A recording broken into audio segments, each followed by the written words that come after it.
Hello, so today is Sonic's birthday. Oh, what is this? I don't think I ever heard this as like an alternate song in the intro. That's cool. Yeah, so happy birthday to Sonic. It's the 35th anniversary today, at least in North America. Maybe I have heard this. It's been a long time since I played this. Yeah, this animation is so good.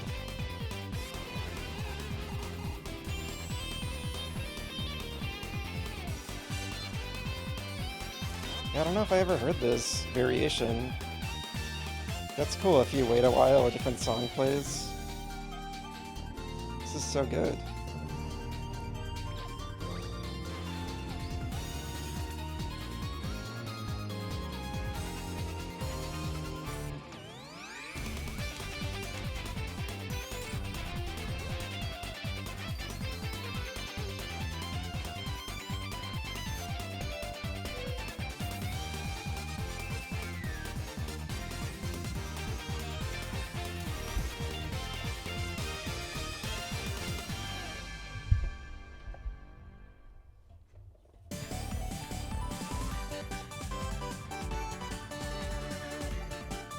Okay.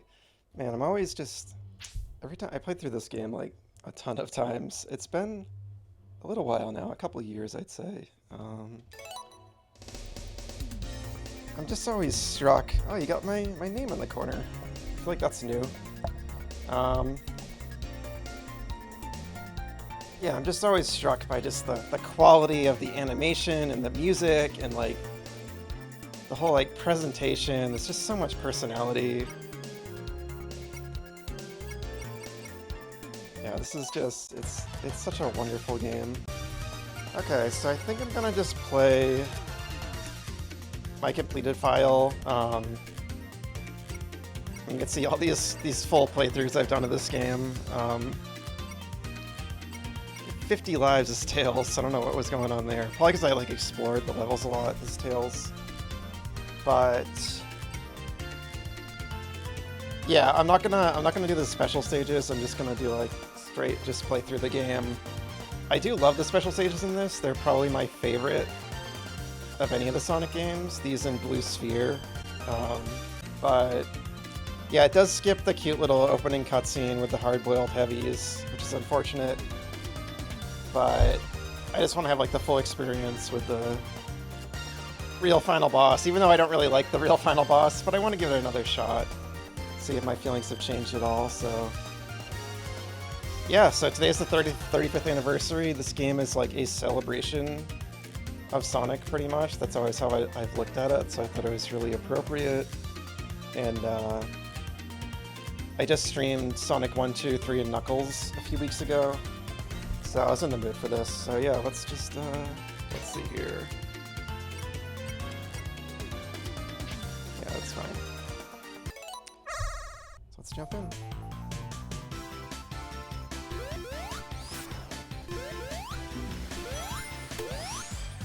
Man, the drop dash is so fun.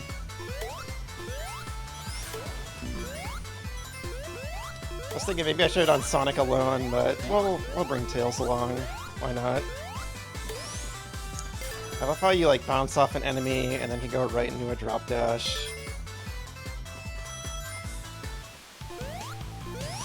I remember my first playthrough of this, I barely used the drop dash. I didn't really... I just see the supersonic icon is up there. I forgot what that was. Yeah, it wasn't until like replays I really like appreciated like how it works and everything. But it's an incredibly fun mechanic. Like just such a perfect addition to Sonic's moveset.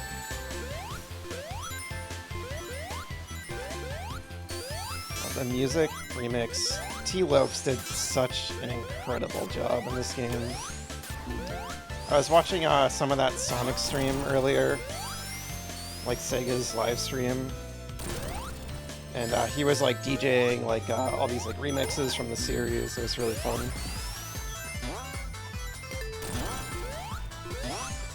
I love this cave background too, it's so cool. Yeah, like the pixel art is so good in this.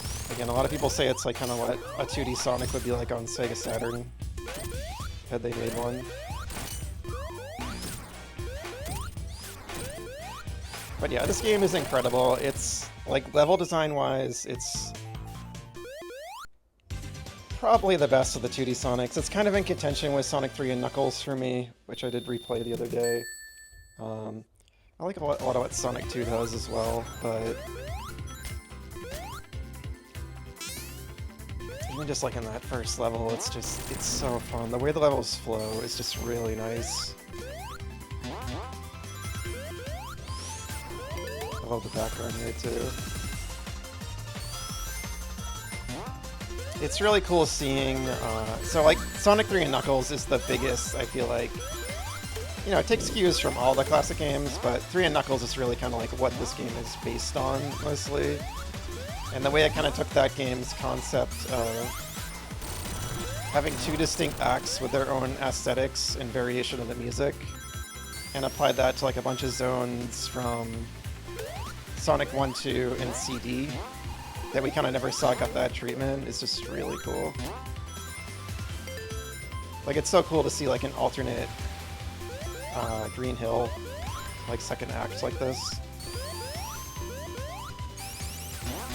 Actually, it really reminds me of Freedom Planet, the first level. In the second act, you kind of like go down, and it's more like a heavily like kind of like vegetated area in the background, kind of like a cavern, kind of similar.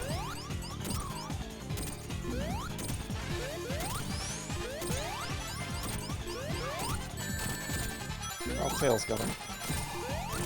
He like drops his hand at some point. He's not doing that. Yeah, there it goes.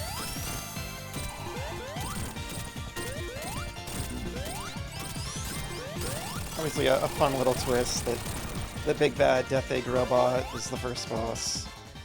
So it's such like an intense, the animations are so good when you look up. Yeah, for anyone that played the classic games like as kids and stuff, it's like taking the scariest boss and just kind of like taking away its teeth, kind of starting the game with that.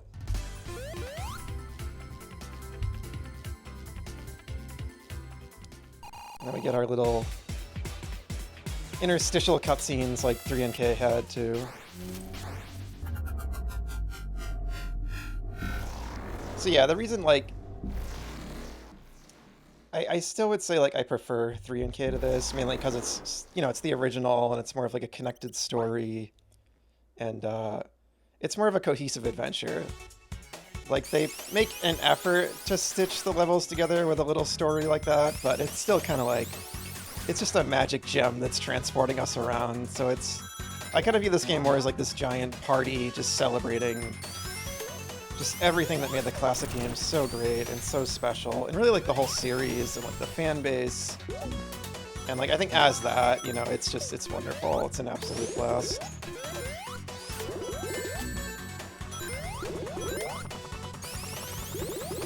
Oh my god, the music remixes are so good.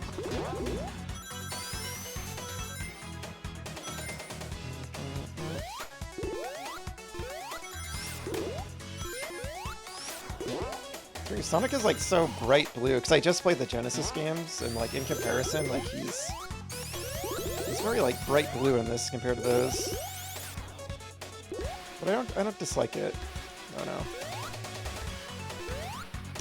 Oh, I can't wait for Act 2. Act 2 of this level is like the best thing ever. It's so fun. It's like the funnest Sonic level in history. And the way they kind of like take kind of like one of the more kind of like weird and strange gimmicks from Sonic CD and make it actually like really fun and interesting is pretty brilliant, honestly. With like the bouncy floor stuff from Wacky Workbench and CD.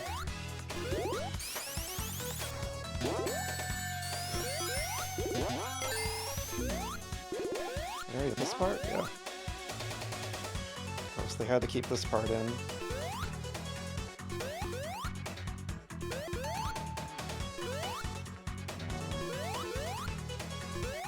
just like everything just slows to a crawl.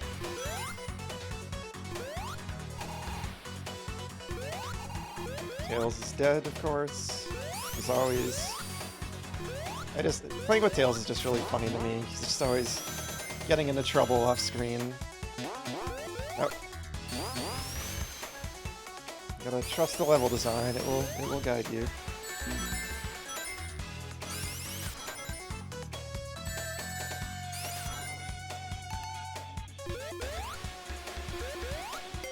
The peel out? No.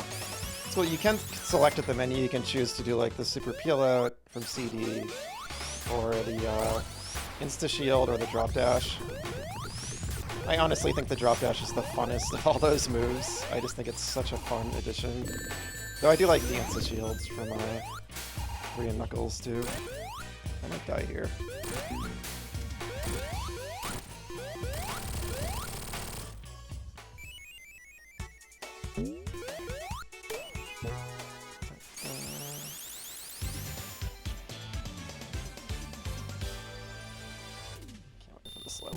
So good.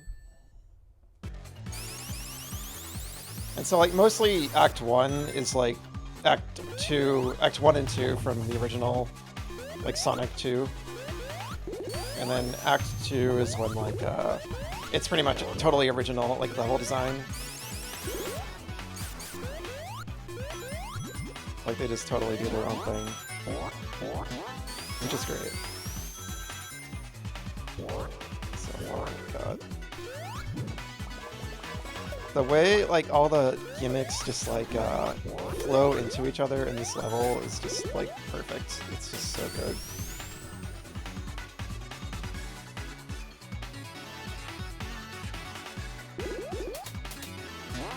It's just so nice, too, like, the aesthetic.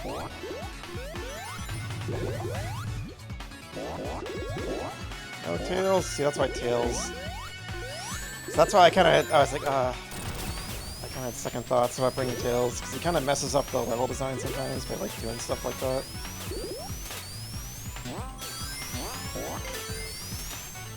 It's so fun. The way it just like takes you like that, it's so good.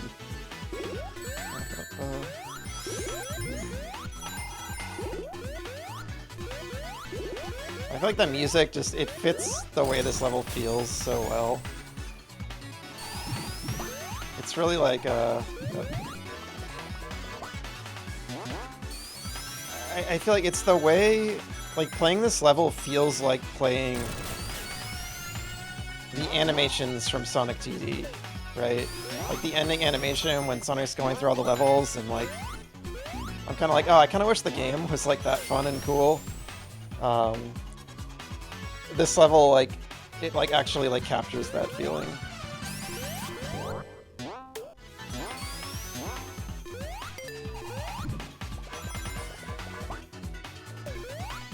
I think that's a Knuckles path.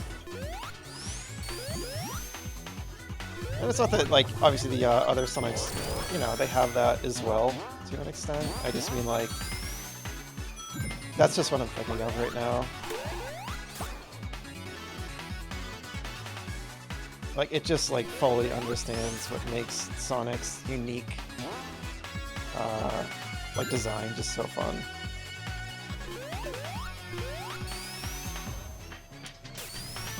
And I'm not like the biggest Sonic CD fan. That's kind of why I'm picking on that game a little. I don't hate it, but I do much prefer this game and the Genesis games.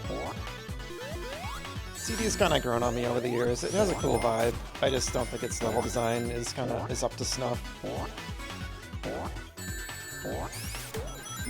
Oh, damn.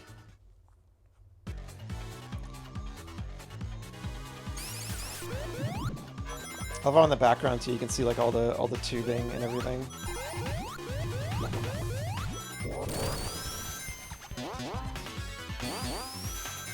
How do I even die there?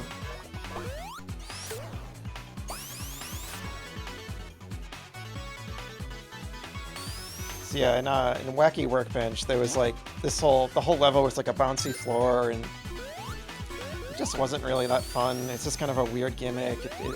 CD is very experimental, and I appreciate it for that, but I don't think all those experiments paid off, so to speak. But as this game kind of does throughout the game, like the Mania developers, they took that idea and they just made it work with like this level. It's kind of a weird section. I feel like I'm missing something there. Definitely missing something there. Almost happened again. Yeah, they put that bouncing gimmick, but instead of just kind of being this like weird, slow-moving, clunky level,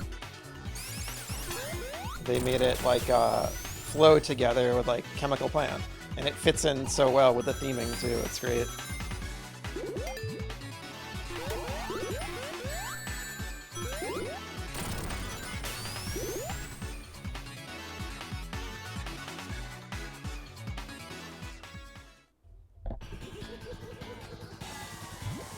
Alright, here we go with our Puyo Puyo, which is... So this game, it does a lot of really fun things with its bosses. Like, they were definitely having a lot of fun. I don't think all of it quite works for me. This game, one of my kind of criticisms of it is I do think some of the bosses are a little janky, but kind of like what I was saying about CD, I do appreciate how much fun they were having with them. And I still think they're miles above something like, I don't know, like Sonic CD's... not Sonic CD, Sonic Superstars bosses. Well, and Sonic CD, but they kind of take after Sonic CD's bosses and being like really experimental.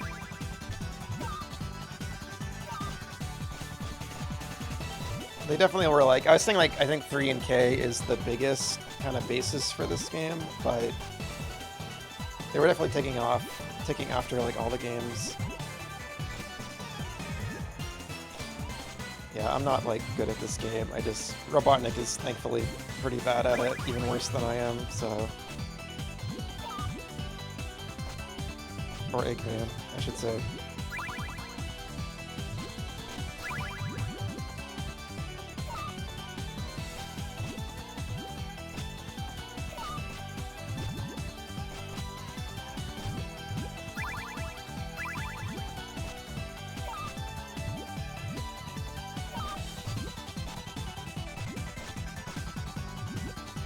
This is obviously in the game because of Mean Bean Machine, Dr. Robotnik's Mean Bean Machine. It's like a Puyo Puyo clone. So it's a cute little touch. Oh, I just messed that up.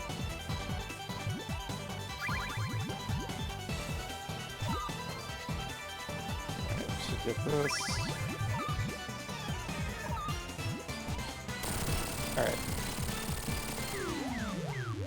It's a little slow if you're bad at it, like me, but I don't really care, because I think it's a really cute idea.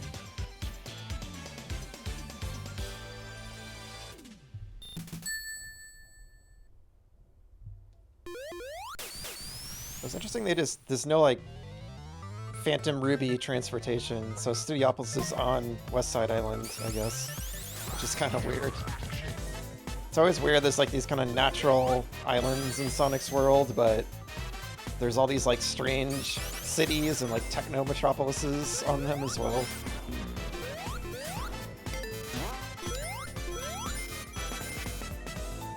I know, like, the contemporary lore is that, like, humans live on, like, the big continents, and Sonic and, I think anthropomorphic animals live on islands, but there's also all these cities on the islands, too, so I don't know if they're, like, human-inhabited, or just inhabited by, like, the animal people. Whoa, bottomless pit. Get a sip of water.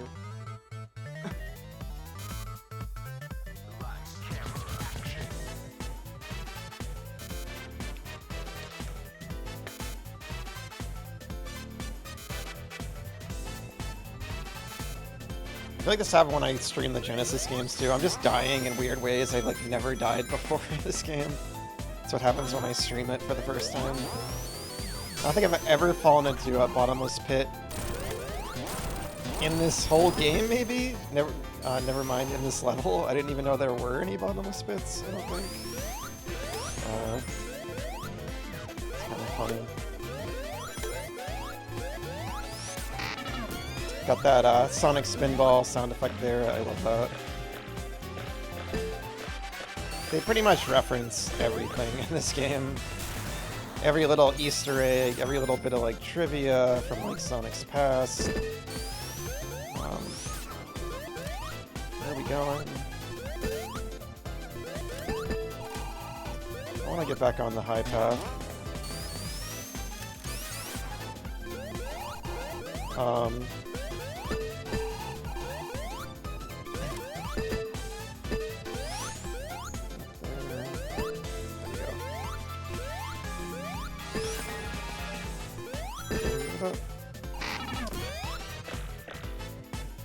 This is the first of 4 original zones in the game. I wish there were more. That is like my biggest thing with this game is it's an absolute blast. It's a wonderful celebration of the series, but I do think it's a shame that it wasn't allowed to be fully its own original thing. Takashi Iizuka, the producer of the series, I think in Sega, I don't know if it was like him specifically or Sonic Team or Sega or whoever, they wanted it to be more of a celebration, I think, and kind of like, requested that. That's part of why they greenlit it. I have to look back into the full story, but because the original team, like Christian Whitehead and company, they pitched a fully original game, I think. I think it was called like Sonic Discovery or something. Because the original zones in this are great. They're wonderful. They're all like really creative themes and stuff. Well, most of them are. I'm not a huge fan of the final level, but I'll talk about that when I get to it. But it's not bad. But like this movie studio, it's such a fun idea. Like a movie studio city. And it's so much more creative than just like yet another like casino level. And it kind of fits that role in the game too.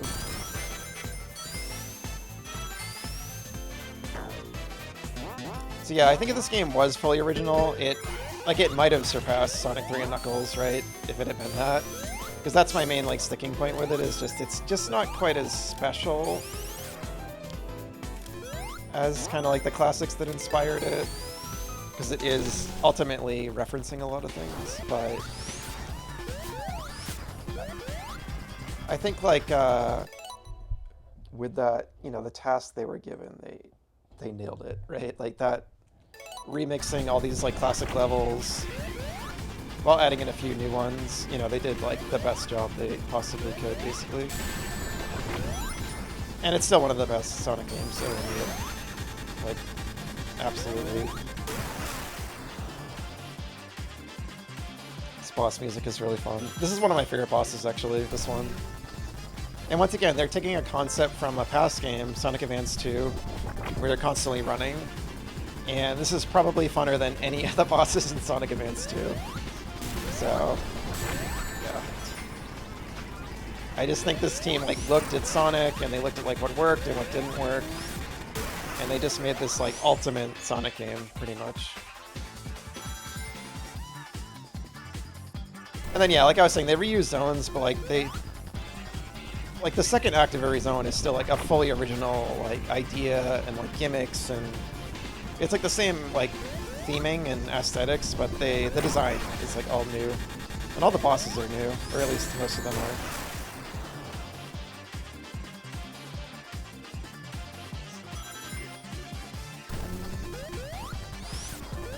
Yeah, again, T Lopes went absolutely wild with this soundtrack.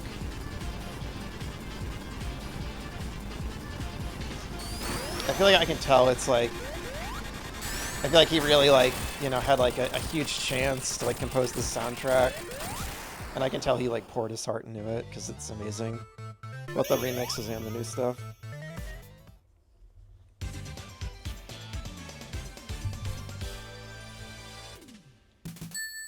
Yeah, just breezing through.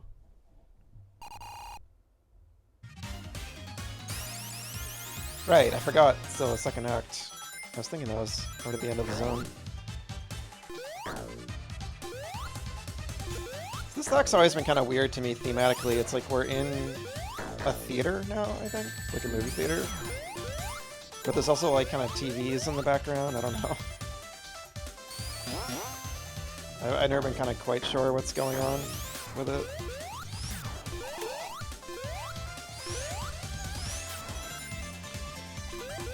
Kind of like the energy, I feel like, of some of the new zones in this. It kind of gives me kind of a Sonic CD vibe a little bit. Some of the vibes that game had. But with a much better level design, in my opinion. Kind of Knuckles Chaotix a little bit too, even though I never played that. It's one of like the only... It's one of the big classic Sonic adjacent games I've always wanted to play.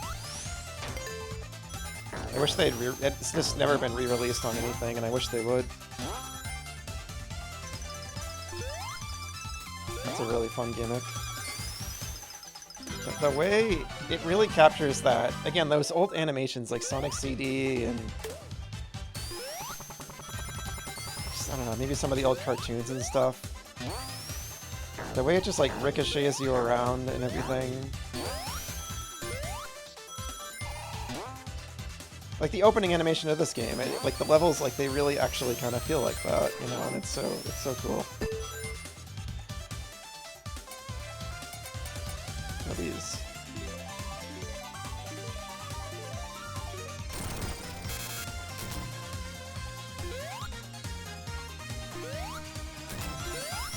But yeah, it's so cool just to think about. Like I just played Sonic 2 a couple weeks ago, and like, and I grew up with that game and everything, but I was replaying it for the first time in a while.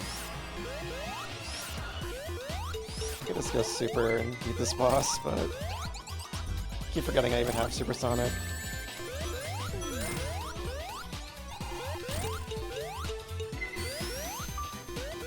I might go super in like the final level, just to get through it quicker, because I think it kind of drags, but I just don't like to drown out the music. The music's so good in the levels. You know, they actually composed the actual Super Sonic. There's that sound. Yeah, that buzzing sound in the back, it's just so funny. It's just... That infamous Sega, the infamous presentation where Sega announced this game, there was like a buzzing... That buzzing sound was in the background the whole time. I think it's the same sound, I think. Or at least it's just like a reference to that. Yeah, it's like, why is Flying Battery here? Who knows? That's like this game. Again, that's why like I appreciate, what I appreciate about like 3 and K so much is it's much more of like a thoughtful adventure. Whereas this is like, yeah, we just wanted to have Flying Battery. Like this is not a really good reason it's here. But again, that's this game's nature. It's just it's a big party. It's a big celebration. Music's so good.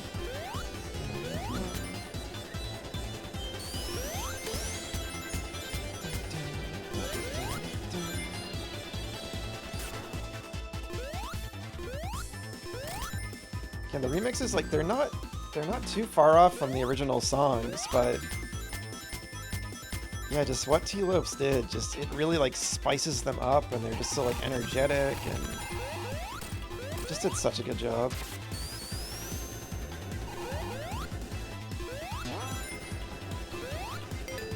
And even like it's a testament to like the visuals in the original games that, like, I just played Sonic 3 like a week ago, and yeah, like it still looks great. Like it's visually not too far off, but there's still like everything just pops more. All the colors pop more, and I'm gonna add in a little bit of the anti-gravity gimmick from Death Egg here, which is cool. And they're just like combining so many ideas in these levels. Yeah, they took like the Sonic 2 spray and just like made it pop way more and everything.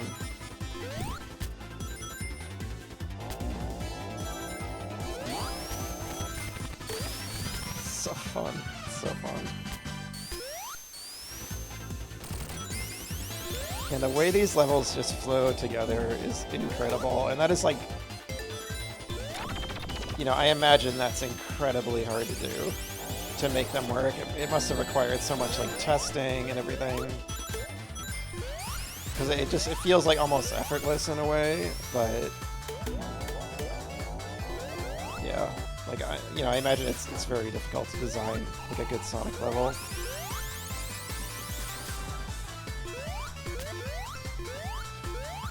And again, they're still like interspersed with like these platforming sections, and then you kind of like, speed through another speedy part.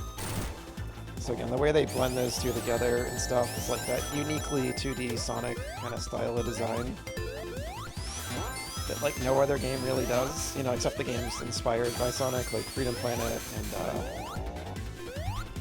Spark, even though I haven't played Spark yet, the Electric Jester.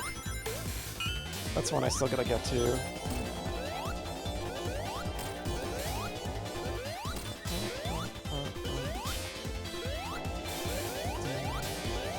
Yeah, I think we don't get a lot of games like this because they're hard. They're hard to get right, to develop, to design. Like this. We still got this funny little part here.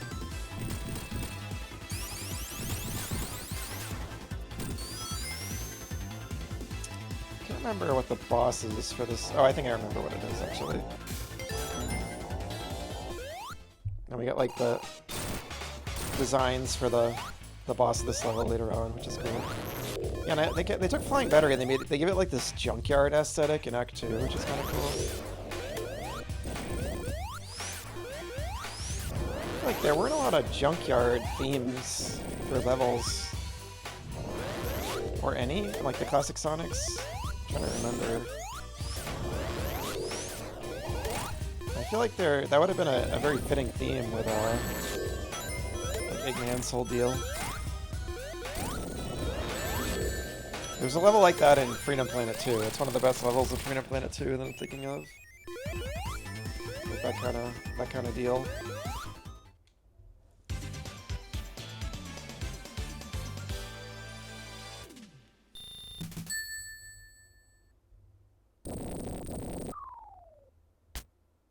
It's kind of similar to the transition in Death Egg back in Sonic 3.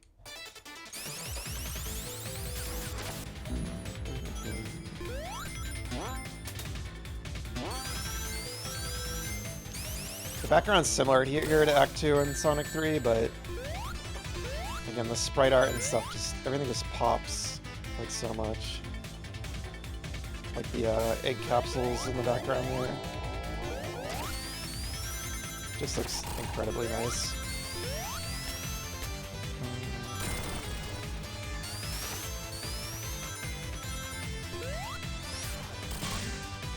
Song is so good. I'm just like bopping along with it.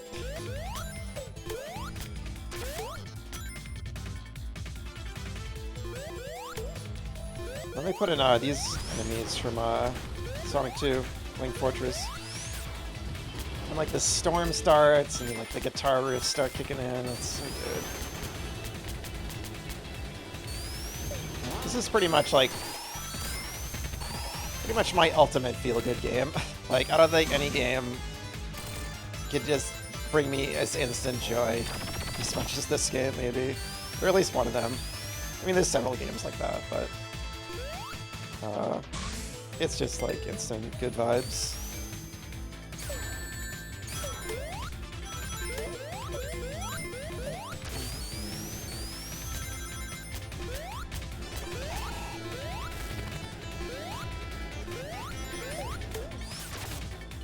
I love like doing the drop dash off of an enemy. Like you bounce off them and then go right into it. It's just such a nice way to just like keep the momentum up. It's such a clever way to solve for like how Sonic in the past would kind of have those moments when like you'd be going along and the momentum would like be going and going, and then like you would kind of something would slow you down, and then you kind of get to like walk forward and slowly pick up the momentum. Like the spin dash was kind of the start of that. That was the first kind of way to address that, but the drop dash combined with it just makes it, again, just like so perfect. You can kind of like always be moving, pretty much.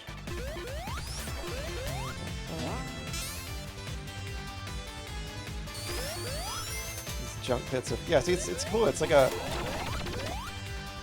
Like I was saying when I played Sonic 3, I liked the context of how Flying Battery was like transporting the egg capsules, or like maybe where they were developed. And this level kind of like builds on that a bit, and it's kind of like, it's also kind of like a junkyard, or like you see like all the scraps left over from like failed robots or destroyed robots or something that Eggman built.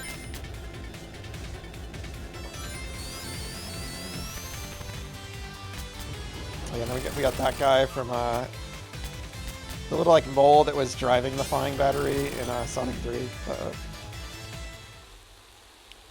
I was gonna say, how do I have 42 lives already? But I forgot this is like my original save file. Yeah, I do really like the special stages in this, but today I really just wanted to it can kind of slow down the flow of the game. I just wanted to play through the levels.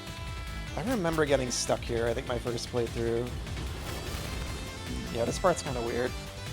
I was thinking that. I remember in my first playthrough not liking Flying Battery that much. Like, I liked the original 1 and 3 and K more, and over replays I grew to, you know, like it more.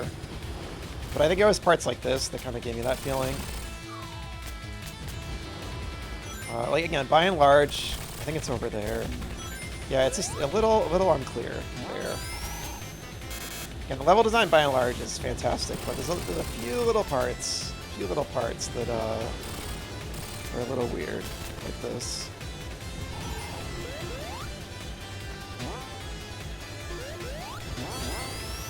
Where I kind of got to like stop and figure out a little puzzle. It's a little clunky, but it's all right. It doesn't last long.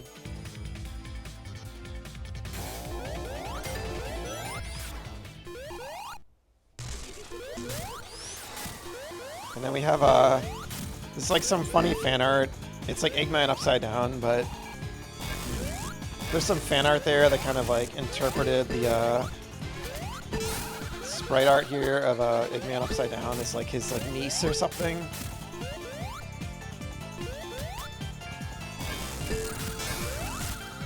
Just the way the sprite looks, it kind of looks like his mustache is like actually hair. And he's wearing kind of like this little hat. If you like look closely, you can see it.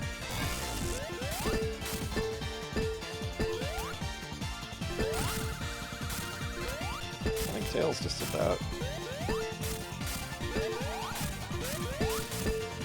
So yeah, it is great they gave like it's just like all unique bosses, which is great. Or at least mostly it is.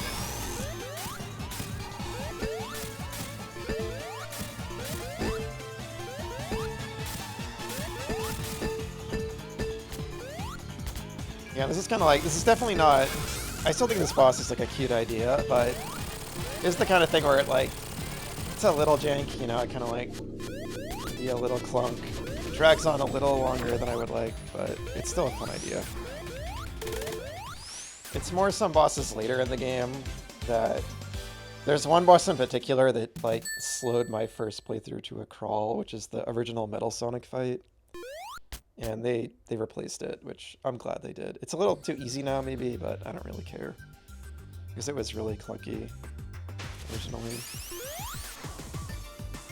So I got the little hang gliders from Sonic 2 8-bit, which is fun.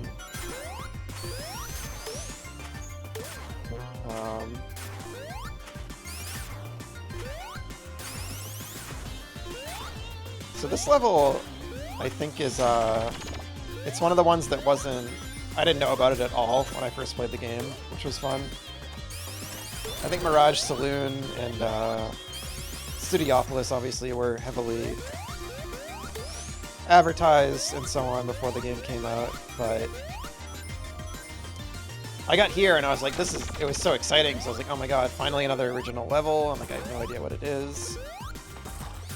And like Act 2 of this, like, might be my favorite level in the game too. So, at least the music, it's the best song in the game. But yeah, as Sonic was always wont to do back in the day, and what I desperately want the series to go back to doing is the level theming is super unique and creative. It's like Robotnik's like propaganda printing press, basically. Is like the context for this level.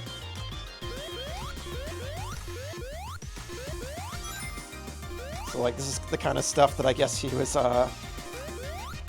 was feeding Knuckles back in the day, when Knuckles thought Sonic was the bad guy.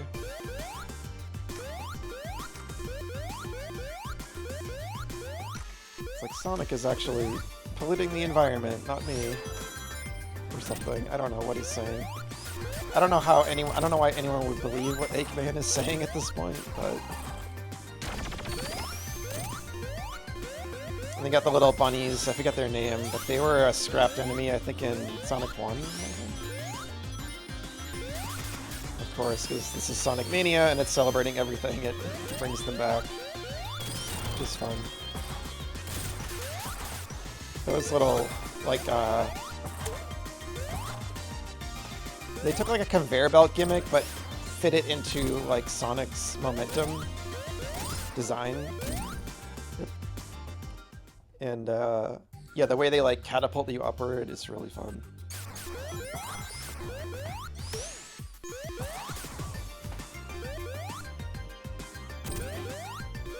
Let's go through here before it pushes you. Yeah, these things. This thing.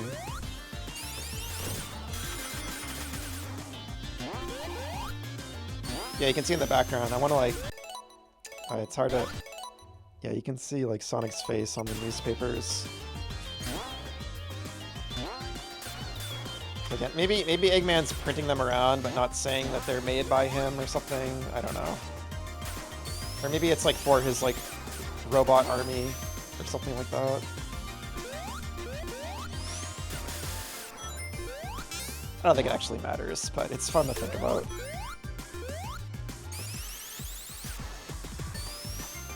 Yeah, just like a giant printing press, like it's an interesting level theme. More stuff like that, and less Green Hill Zone for the 700th time, please. In the next game.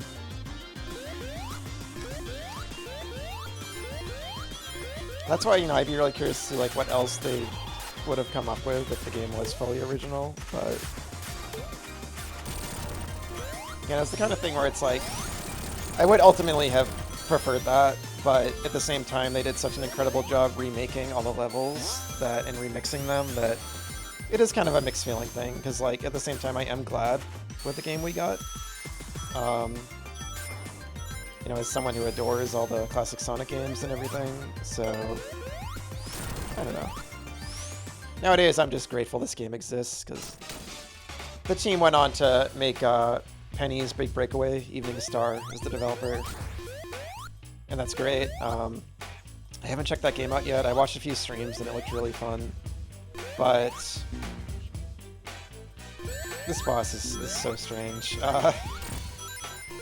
You're supposed to like lure it over to these boxes and they break one of its saws, but it's so much quicker to just damage boost through it.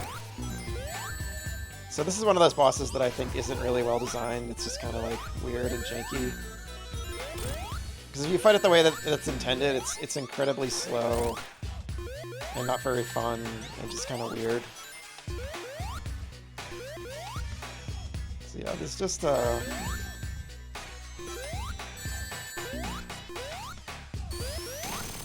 it's not a perfect game. It's got some weird little moments like this.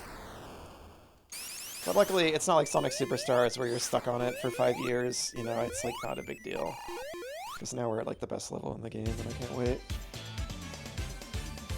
But yeah, I'm happy Evening Star is doing their own thing now, but it just underlines how this game is just kind of special at this point. I don't know if we're gonna get something else like it.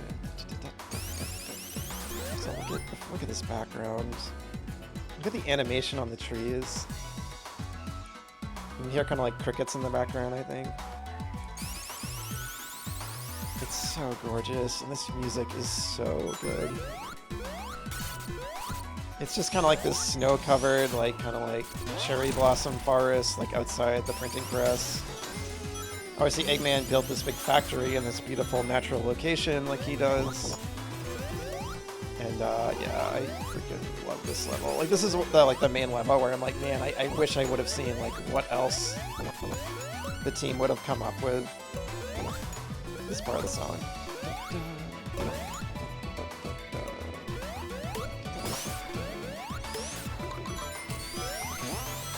I try to like take my time in this level because it is very short, and I love the vibe and the music so much.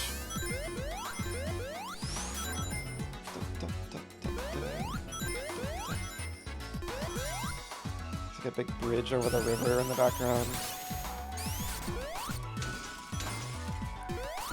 Gives me a little bit of like Jade Creek vibes from Freedom Planet, which is like my favorite level in that game as well, or one of them. It's kind of between that and Fortune Knight, but the color scheme, like the green with like the red trees, it's so unique to me. This music is incredible.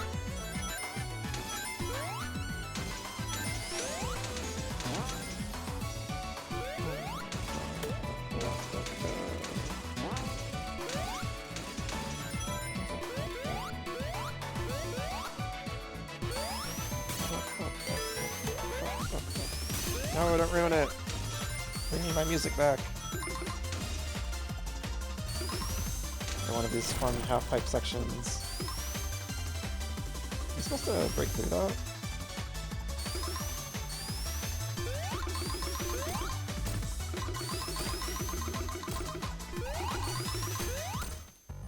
Like, I'm literally waiting for the music to stop, because I don't want that to be playing for the rest of the level. I want to hear this song. So what do you do here again?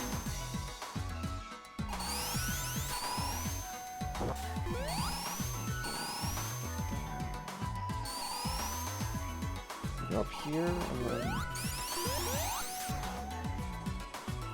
I'll go the lower route. I think you're meant to break through that, but I can't remember how it works. Oh, I haven't run into yeah, I love this gimmick. I haven't run into this yet.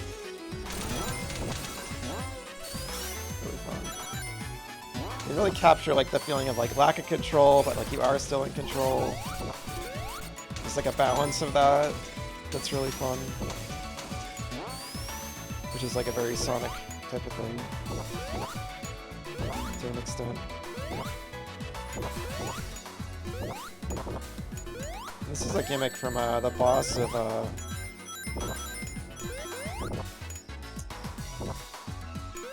Aquatic Ruin in Sonic 2, which is interesting. They like took the boss gimmick and made it into like a platforming gimmick.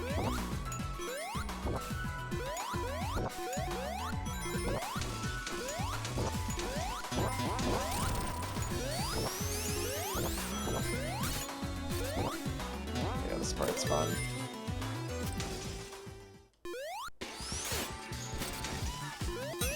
Yeah, we fought, I think, one of the hard-boiled heavies. I think this is the second one we fought. Yeah, they're really fun, like, really fun villain team. Really fun idea. They have a lot of personality.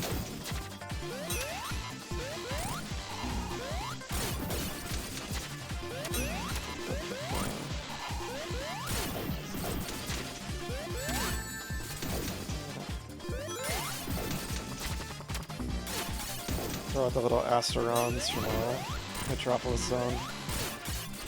And the entire game is like every reference, just every reference from all the classic games anyway.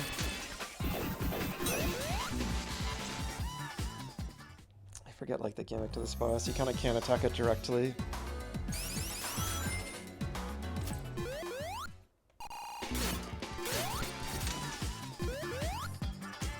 What do you do? Yeah, when they're jumping, I think that's when you hit them. Yeah, that's how it works.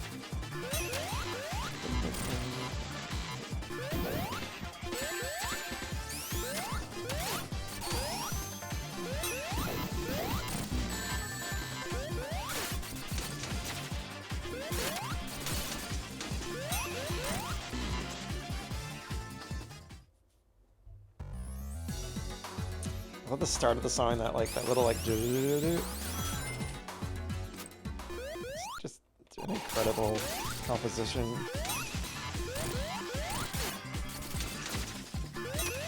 Yeah, like I just like two loops just look really Fortis hard to do it. Jeez, I'm like struggling against this boss for some reason.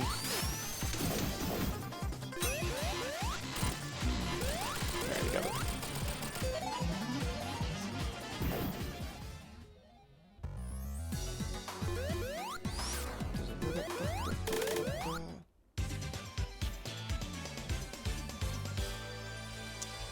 What is next? Oh, I think I know what's next. Is it Hydro City? No. I think it is Hydro City, right?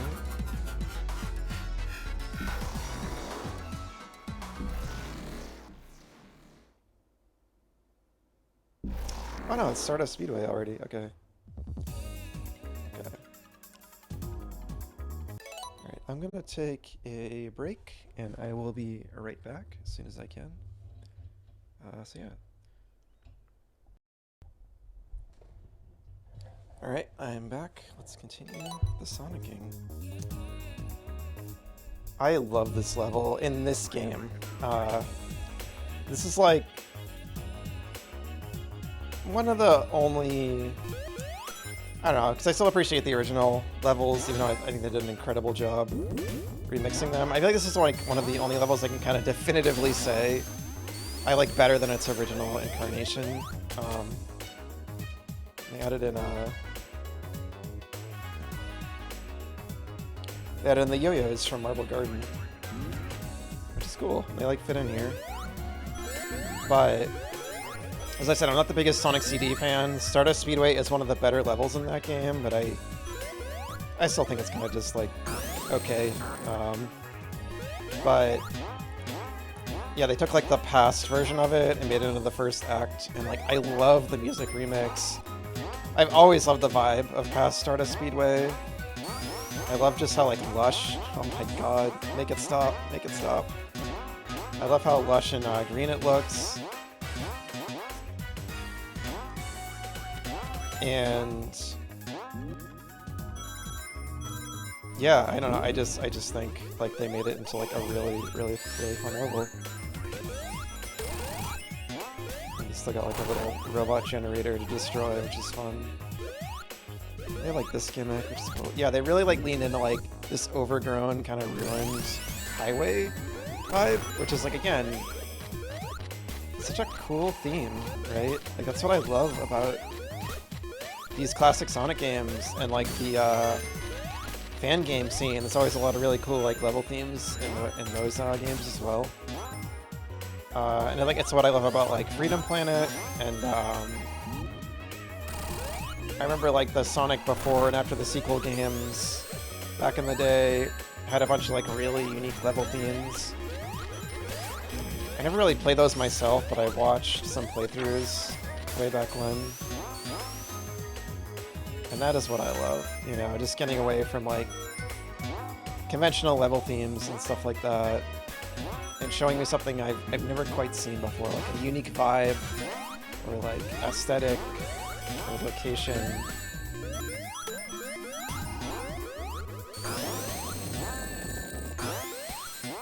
I love that little sound those make. Ooh, we haven't got a speed shoot power up yet. Yeah, I forgot they give it like its own theme.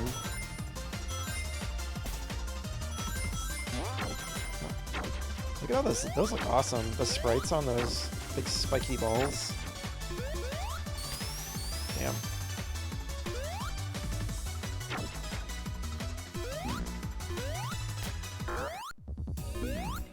I love all like the lights too when you go higher, and like the mountains and like the little bug enemies, right? The little fireflies. You feel like you're in like this overgrown, like magical forest, but it's actually like a Roman-esque ruins, like highway in the sky. Like it's such a cool environment. I love it. And it's also like Most of the levels have like a variety to their colors and stuff, and I typically love that about Sonic games, but I kind of appreciate this one is like really heavily green. Like almost everything is one color, like different shades of green. And that in itself feels really unique and interesting.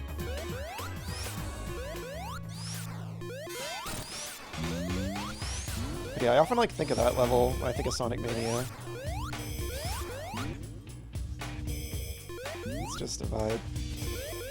And then you fight these. These are like... It's kind of like at the end of Sonic CD, you fought a bunch of rooms.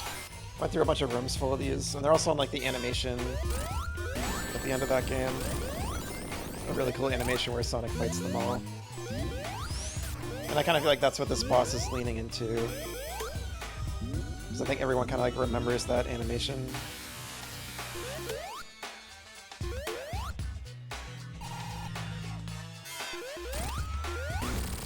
Got it. Yeah, most of the mini-bosses are pretty breezy. It's just a couple that are a little clunky in my opinion, but...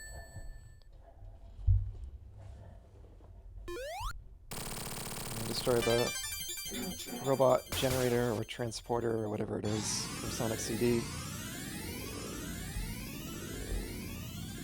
The future.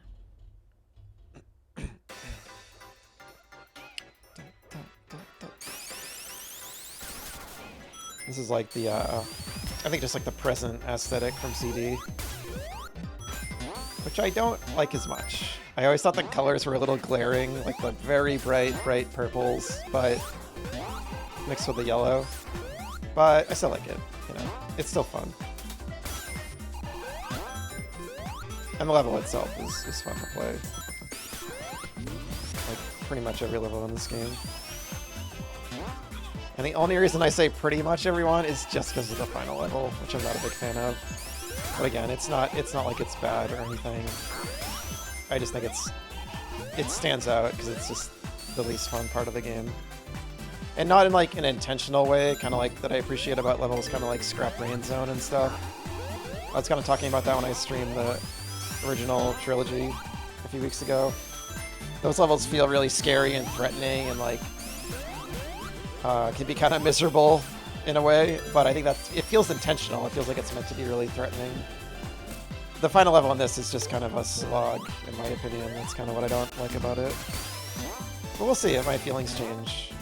Probably not, because I played this game a dozen times, and they never really have, but I always like want to like it when I replay the game, so... I'm always like that with my favorite games. I always like want to like every little part of them, it just doesn't always work out that way.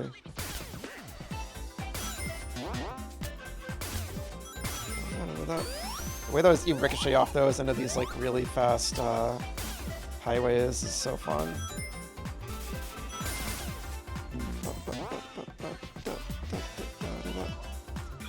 Really breezy level. This jerk. Sonic's like... I love how there's a little like pause. Sonic's like, what's going on? Bring it on, metal. So of course you had to have a Metal Sonic fight. I always love the 3D asset in the background spinning around. Again, it feels very early 3D, 2D game like Symphony of the Night or something on Sega Saturn. It's great. And the classic Bad Future theme. So this part was such a pain in the ass in the original version of this game. It was more of a puzzle, which I appreciate. It was like so clunky and it took a long time. They made it like too easy, they kind of overcorrected. Like all you need to do, what they basically changed is they made him explode into those little balls of energy that damage Metal Sonic. In the original version, you needed to like actually bounce the little Game Gear Silver Sonic into Metal Sonic, and it was just... Man, I was having the time of my life playing through this game the first time. Like, I was in heaven. I was just having an absolute blast. And I got to this boss, and it was such a bummer, because I was just, like, stuck on it for, like, way too long, and it really, like, kind of it just like killed the vibe. So I think it was a smart choice. I'd rather have it be too easy than be like what it was, personally. Because you just keep breezing along in the new version. It just like killed the momentum. And they changed this too. Originally this was more of like a fight with Metal Sonic, and in this they make him turn into I think it's from Knuckles Chaotix, which again I haven't played, but I think this boss is maybe the final boss of that or something. I'm gonna die.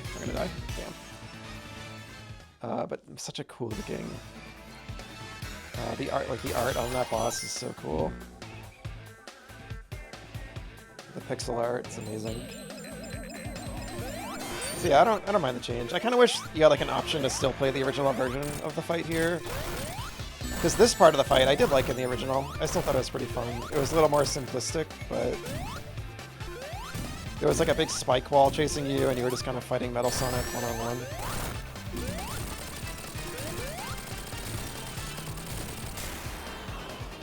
It's so cool.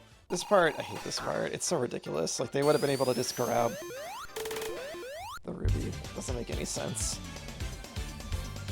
They should have just made the ruby, like, fly off screen to the right instead, initially. I think this was one of the transitions that wasn't in the original version of the game, and they added it later. There's a couple like that, at least. Maybe it was... There's some near the end of the game that were like that. Or in the second half or something. Which I remember being annoyed by when I first played it. It felt like uneven. But yeah, they probably just didn't have time to add them in until later, which is understandable.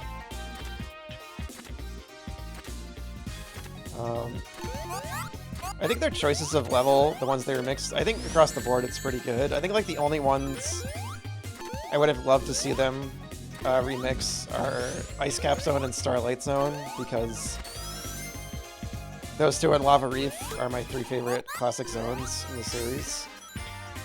But they just made their own original snow level instead with Press Garden. Also, they might have been a little worried about the music, right? They would have had to replace the music probably.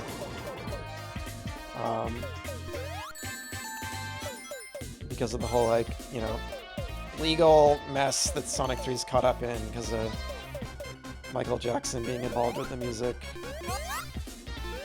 But... Sorry. And then Starlight, they chose Stardust Speedway for like the nighttime highway level, which is fine because it is like an iconic level. But Hydro City is obviously like the water level they chose, and it was definitely the right choice. Just very memorable, incredibly fun water level.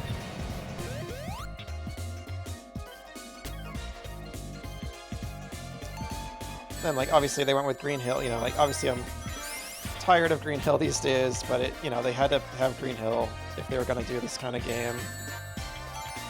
This part is, oh, okay, that's what I'm missing. So again, references everything, so they brought in this well-known gimmick from Sonic Game Gear,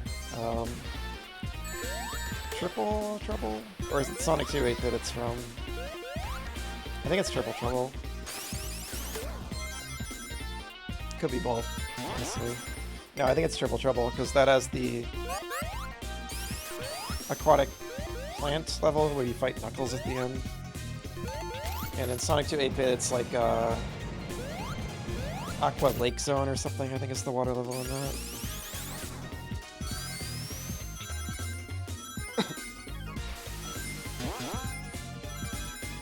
And then Studiopolis, they made like their own gimmick stage, which is smart. Because there's been so many casino reduxes throughout the series, I think it was smart of them to do their own original thing with that instead of remaking Casino Night, even if it is like one of the most iconic levels in the series.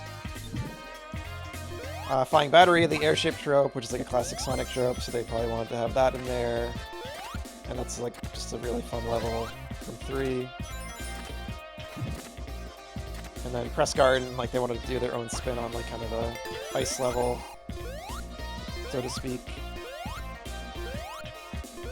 And then Stardust Speedway, you need like a highway level. This is the water level. And after this. I think Mirage Saloon is after this. And I'll talk about that, because I have some thoughts about that level, but... Because they used that to do, like, Sky Chase, which is, like, an iconic moment. And, yeah, there was only Sandopolis as, like, a desert level, and... Sandopolis is, like, one of the weakest parts about Sonic 3, so I think it makes sense they would do their own thing. And also, it's just cool to see the old concept for, a scrapped kind of Sonic 2 level idea come back for that. And obviously, like, Lava Reef, they use it in the same way they used it in the original. And there's Oil Ocean too. And Oil Ocean is like the one, that's like the left fielder. Like that one was just a surprise to me. I was surprised they brought that back, but I think kind of the reason they did it is because of what they do in Act 2, which is really funny. I think it's kind of was like a long-running joke among like Sonic fans. And yeah, they use Lava Reef as like the big epic build up to the finale, the same way it's used in Sonic 3. And Metallic Madness, I like what they did. That's another level I didn't really care for much in Sonic CD. I think it was okay, but actually it was one of the better levels in Sonic CD because of the mini Sonic gimmick. But they still just like took... They made it like really like gimmicky in a really fun way. They had a lot of fun ideas for it, and they took like the mini Sonic gimmick and like pushed it further. So I think they wanted to have like a Metal Robotnik bass level, choose one of those to remix, and they had a lot of fun ideas for it. And then of course there's the final level, which is like their own thing. Hey Chloe, what's up? Exams done, settled into a new job, summer started. Awesome, congratulations on the new job and on finishing the exams. And yeah, summer has officially begun. Summer used to be like my least favorite season. I think these days it might be my favorite. It's just funny how it changed. Oh yeah, I forgot how this works. You gotta... Yeah, this boss is such a fun idea. Just like, this was a boss in Sonic 3. And then, it's just like turning the tables, flipping it around. Like, this is one of the best bosses in the game. Just in terms of like the concept. Yeah, they just had a lot of fun ideas with the bosses, which I appreciate. Gotta be careful. I'll die here though.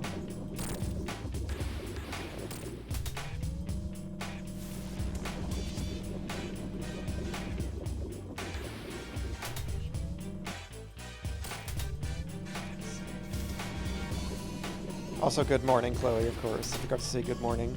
It's always morning.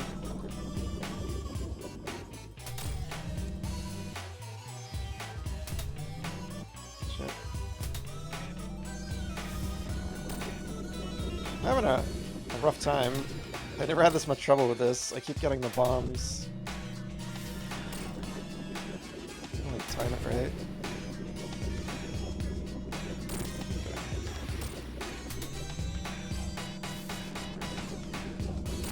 Animation is so funny too when you suck him up. That's gonna hit me. There we go. You don't mind summer, except it's been raining for days. Can't see when driving, level rain, everything's flooding. Not great start to summer, but better than drought.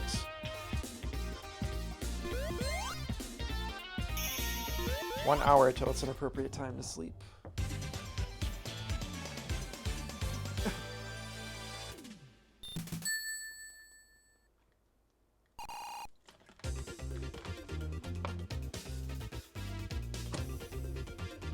Yeah, I think I remember you mentioning, Chloe, you have like a pretty early bedtime.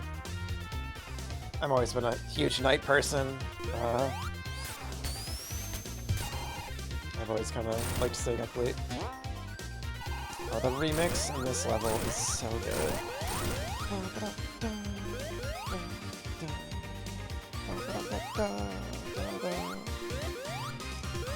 I think like the candles being animated, I think that's new. I don't think that was in the original Sonic 3. The background in general like pops way more. It feels a lot more vibrant and like animated and stuff.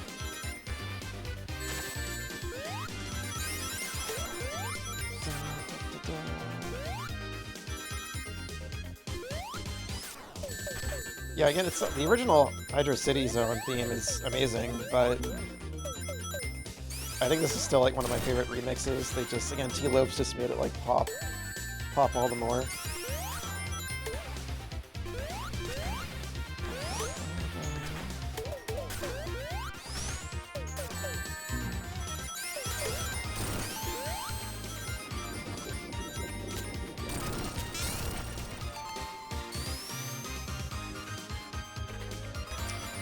So many like layers to the song. There's like a little, I don't know, there's just so many like instruments going on in the background and stuff. I feel like we're layered onto it. It's so good.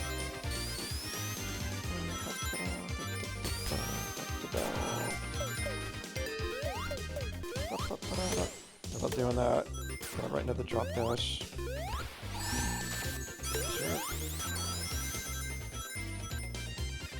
Yeah, making a level centered around water slides in a Sonic game for the water level, it just, you know, Sonic 3 did it first, but it's genius. The animation on that, I really appreciate it because I just played Sonic 3. The animation on his sprite when he turns is so much smoother. Same with all these little pillars that are spinning. Looks so nice. He loves staying up late, but he get up early a lot, so staying up doesn't work. Yeah, I get it. No, I get it. And I definitely can have issues with not getting enough sleep. I just love the vibes of nighttime and stuff. I kind of messed that up.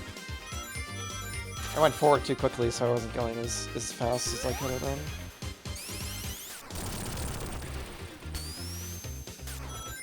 Have you played any Sonic games, Chloe? I think I asked before. I think maybe you said no, but I can't quite remember for sure.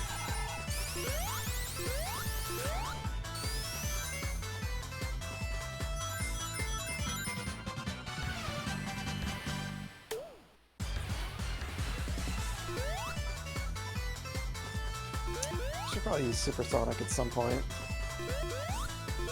Probably wait to the final level, I said earlier.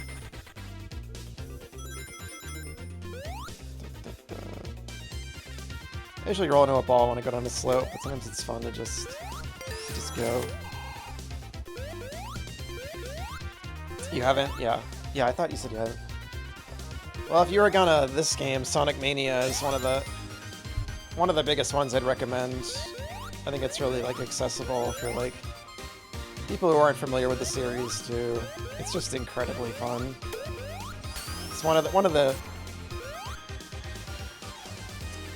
relatively modern ones. I mean, it's older now, but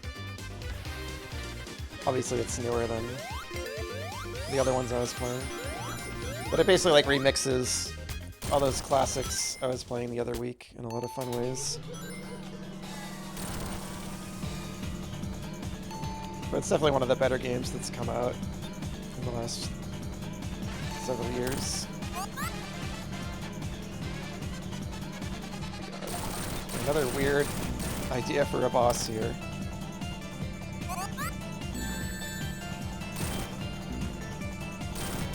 Yeah, you just kind of, yeah, it's such a famous series, it's hard not to like be aware of it at the very least. Whoops. But you know what it is, but this is basically your first proper introduction, yeah. There's a lot of them. There's a lot of Sonic games, and a lot of them are different from each other. This is one of the like 2D sprite art ones, but there's also like 3D ones, which kind of have a bit of a different vibe going on. I personally tend to be more of a fan of the 2D ones, but I do love some of the 3D ones as well. So it's a mix. It's just always been like my big feel-good series. I was saying that about this game earlier. There's no few other games than this that can just like instantly just bring me joy. Even when this horrifying drowning music is playing.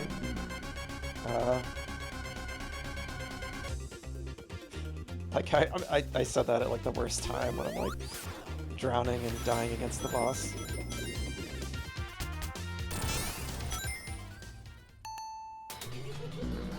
But today is Sonic's 35th birthday anniversary. Sonic 1 came out in North America in 91? I want to say. Around then.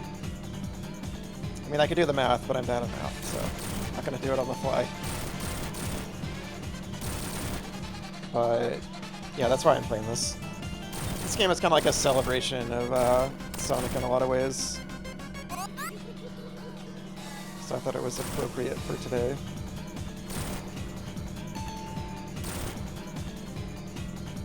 Gonna focus so I can get through this boss.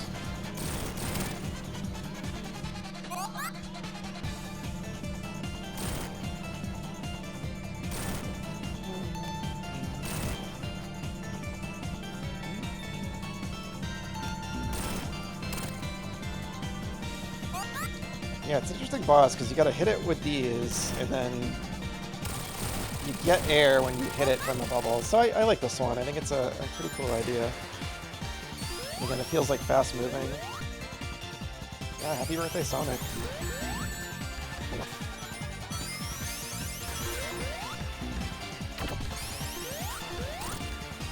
Forgot they add in this.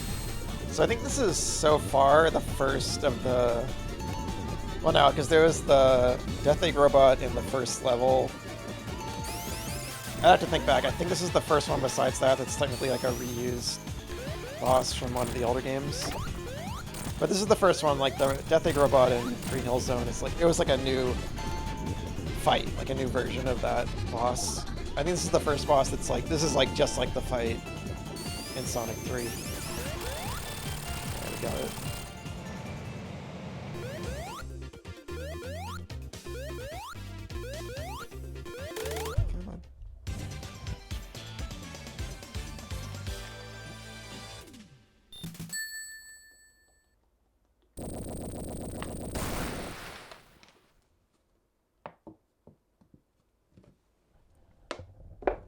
That was one of the transitions they added in a later update, I think.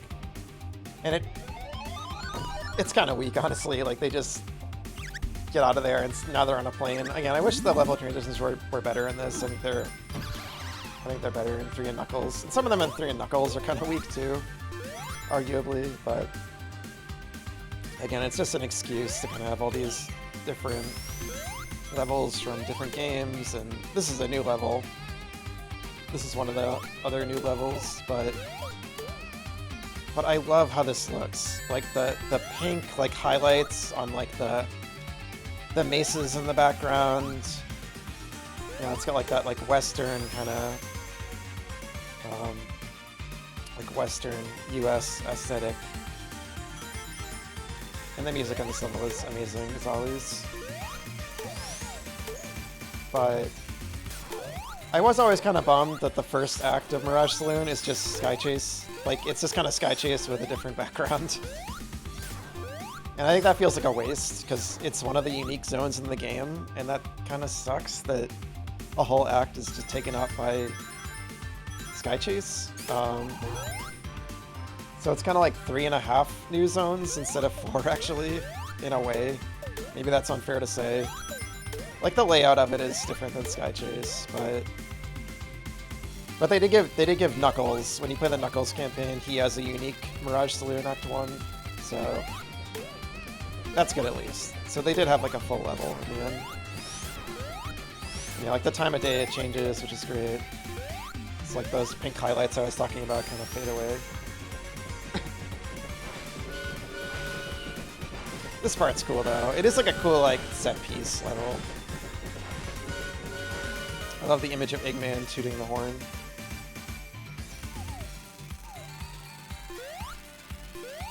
And you can hear like the Sky Chase theme in there, which is great. I love this little section, it's fun. Like, it would be cool if the whole first act was on the train. Like, that would have been a really cool level, I feel like, maybe.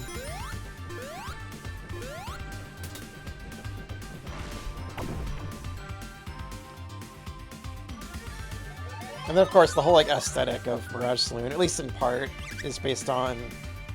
I think it was called Sand Shower Zone. It was, like, a scrapped idea for a level in Sonic 2 originally. But I don't think it made it any further than just, like, a screenshot in a magazine to promote the game. I don't think they even, like, built a level. It was, like, just that one screenshot. in the idea of it. That's what I heard, I think, at least. I'd have to double check, but... This boss is from Sonic Chaos on Game Gear. It's like another reference, but you kind of are fighting it in a different way. I think in the Knuckles story, you fight it like you do in the original fight in Sonic Game Gear, or Sonic Chaos.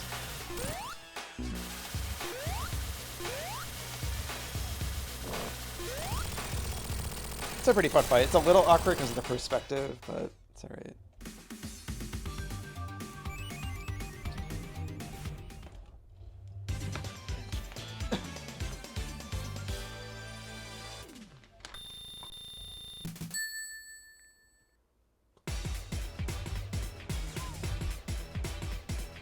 The cute detail it landed on the heavy magician's head.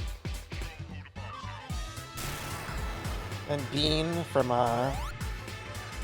Sonic arcade game or something. I kind of... Oh, Sonic the Fighters is what they're from, I think. But it's just the heavy magician impersonating them. This level is fun as hell. I love this level. My only gripe, and it's kind of my gripe with... I guess this level and Press Garden Act 2, even though I love Press Garden Act 2, is they just feel a little too short. But... Well, Press Garden Act 2 is maybe alright, but this one especially, I feel like it... You get through it in like 40 seconds if you just kind of run through it. But yeah, the theming of like kind of this like saloon in the desert and like the Western theme, it's really fun. The music is incredible. T-Lope's just going wild.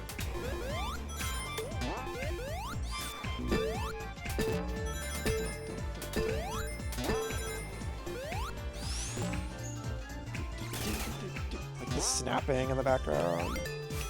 So good.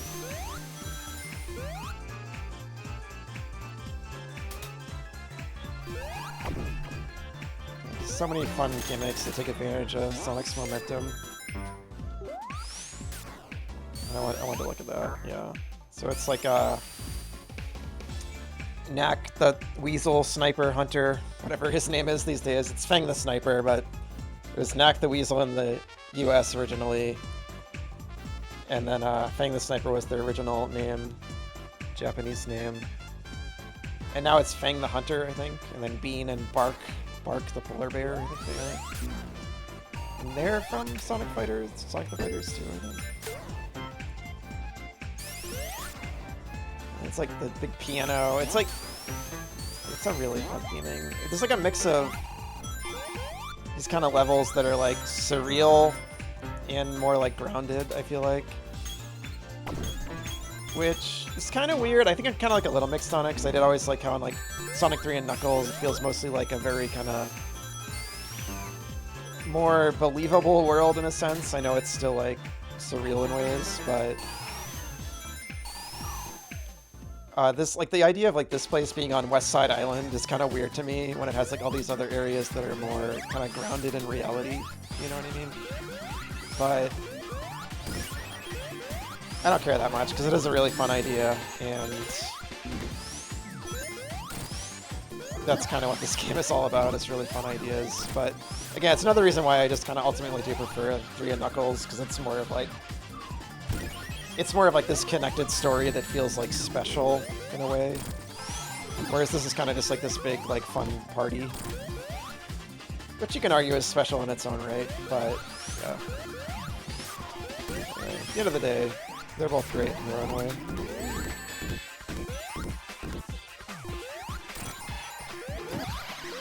This boss is kind of funny. I always thought it was kind of like just weird and easy. But it's a Sonic boss, so whatever. I don't really need Sonic bosses to be super hard.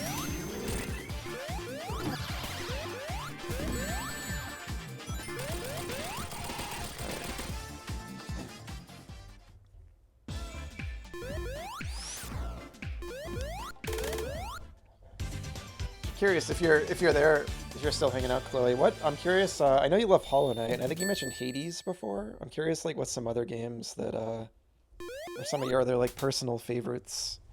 And you can see Oil Ocean in the background, which is awesome. That's a great transition. I love that transition. This remix is really good. Man, it's like the same songs, but they pop so much. It's like the perfect remixes or like remasters, honestly. I don't think I've ever... I often have some kind of issue, one issue or another, with remixes in games. I'm always so attached to the original, but... yeah, he just like nailed it. 2 lopes. And it just... it fits like this game's energy so well and everything. Sonic Mania in particular. Because even though this game does reference a lot of classic Sonic stuff, it still has its own identity, I feel. Like there's an energy to its music and its visual style that I think has like its own kind of vibe and energy going. I keep saying energy, but sorry, but that's just the best way to describe it to me. So yeah, I'm not sure I would like necessarily want these versions of the songs in like original Sonic 2. I still appreciate the original songs, but I just think as far as like versions that fit this game's style and just remasters in general, I just think they're like pretty much perfect. Like yeah, they're all great. You're currently playing Stardew Valley. Nice. I never played that. I played Animal Crossing. I've watched several streams of Stardew Valley. I think it's like really cozy to watch, but I never dove in myself. What's up with that? Can I move that? Must be like a secret. Cool. Okay. And that was, I think that's like a reference to in Flying Battery in Sonic 3 and Knuckles. You could push spikes aside to find a special stage. It's like one of the most well-hidden ones in the game.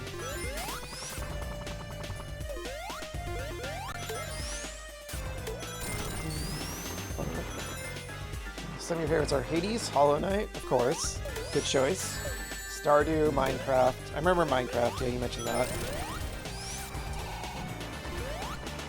Those are the main ones. There's others, but those are the main ones you go back to, yeah.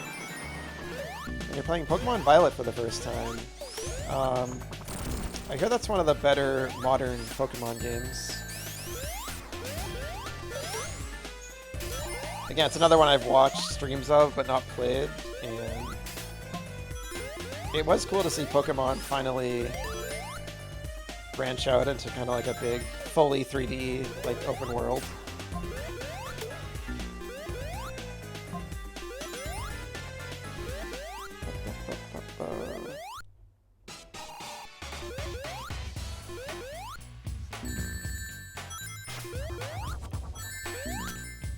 You're enjoying it, Violet? Yeah, and Undertale and Deltarune as well.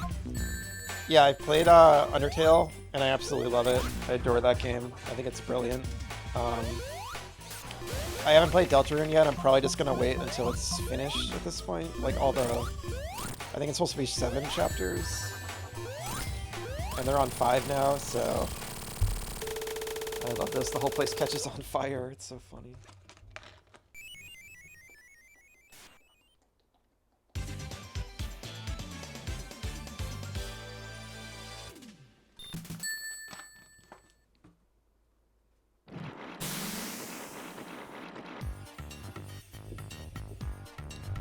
So yeah, since there's only 2, I think, chapters left. And I only played Undertale kind of recently, only like a couple years ago, I think. 2024, I think I played it. So I can wait. And yeah, I agree. Undertale is like designed to only be played once. Like the game kind of like encourages that, which is really interesting. So I don't think I'll ever replay it either. I don't plan to.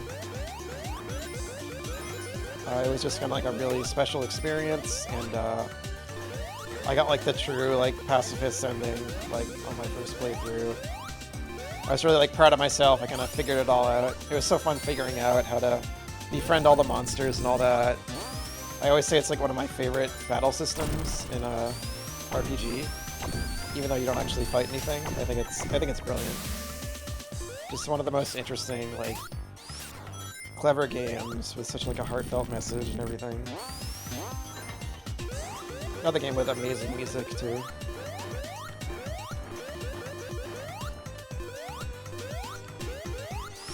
So this level, and the background here is so cool too. It's like we're kind of closer to what you see in the background of Act 1 of Evolution, which I always love that in a platformer level.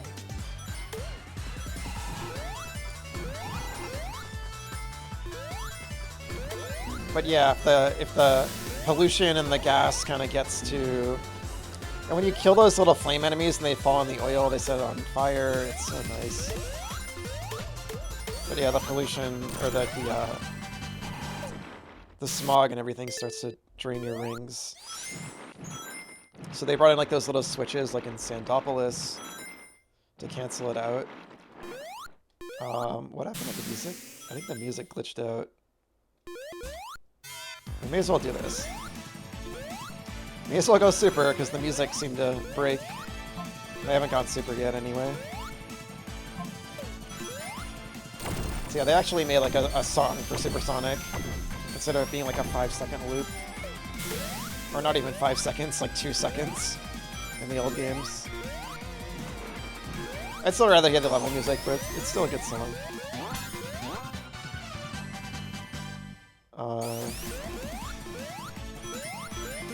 I feel like that's happened before when I played this. There's like some kind of glitch where the music breaks. I like this gimmick going in the subs. It's cool to have like a sub area like this in a Sonic level. I feel like it wasn't really done in the older games, if I remember right. It's kind of a new idea.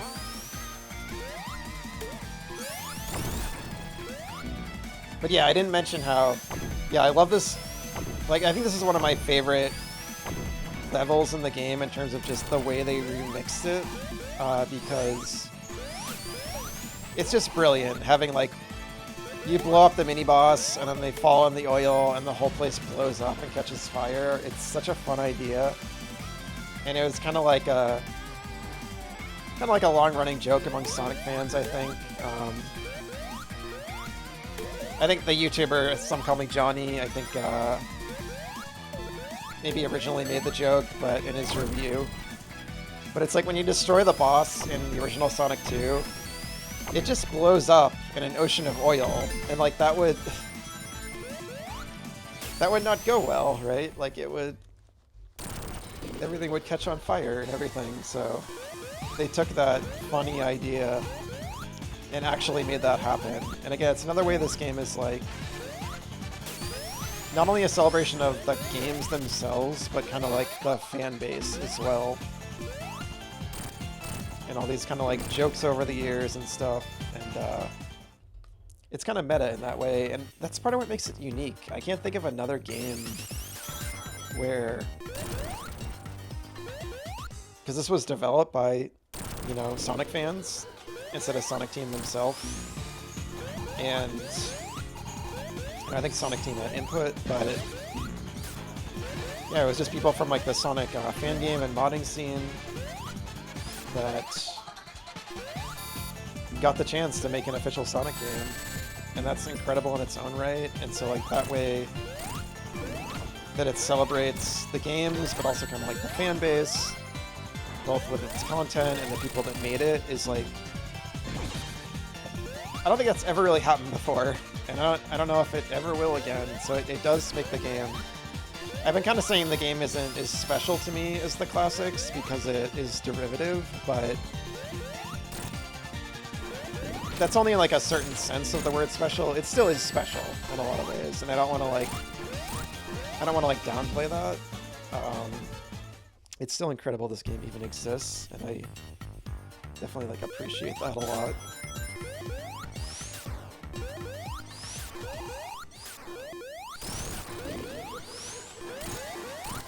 I'm yapping, so I'm not paying attention to this fight. And this is a pretty fun twist on the original Oil Ocean boss. Again, another one of the few bosses that are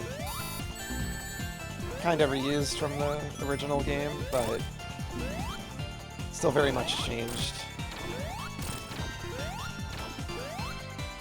I gotta admire the way they took, like, that. Those little tentacles are from a boss in... They're from the Midway boss in Lava Reef Zone, originally, in Sonic 3 and Knuckles. And they do that a lot in this game, where they, like, take different ideas and splice them together. It's like, I have to admire that, like, they did that, but they just made it seamlessly work. If you didn't know that, you would never know that's like combining two different fights, because they just made it the octopus robot's tentacles. Like, it makes a lot of sense. And the octopus badnik was always in Oil Ocean, even in the original Sonic 2, so making like a giant one the boss is also like a natural idea. So it's kind of brilliant. Like, it just like seamlessly works. It doesn't feel out of place or anything.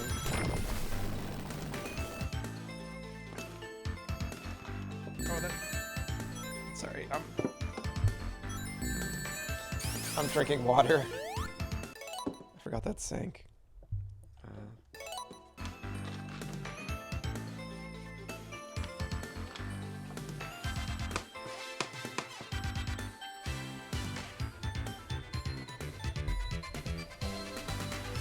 I like, yeah, Sonic's with that little animation.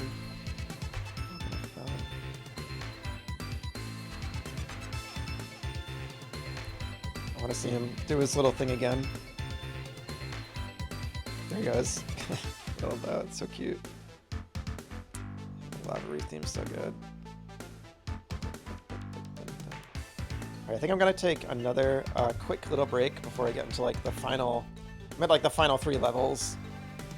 So I think I'm gonna pause here and then I'll kind of get into like the finale stretch of the game. So I'll be right back. Thanks for hanging out. I actually did not go outside this time, believe it or not. I kind of been taking quicker breaks with this game because I'm just like so locked into it and it's so fast paced. I just want to keep going. But yeah, it's been raining a lot where I am too, but I like it. I like the rain. I think it's cozy, especially at night. Anyway, Lava Reef is one of my favorite, like it's one of my top 3 levels of the classic games. This Starlight Zone and Ice Cap Zone. And it's just a beautiful, wonderful remix of it in this game. I was so happy. This is another level that it was not spoiled. I didn't know it was coming when I first played this. And you go like above it in this version, which is really cool. The background is so gorgeous. And I was so happy when it popped up. I was like, hell yeah. Like, these developers, they just got it. Like, they just... It's such a good choice. Yeah, no problem, Chloe. Yeah. Enjoy the lurk. That animation is great, too. These little, like, scaffolded loops, I think, are new as well.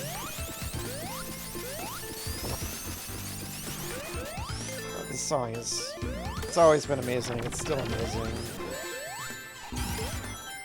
It's, like, so unique. Like, the instrumentation in it. It's the best vibe.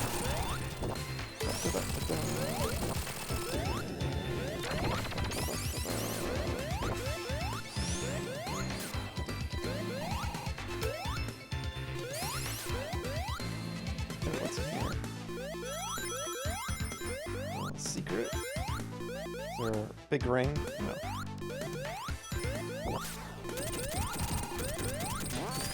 Little Indiana Jones moment there. Forgot about that.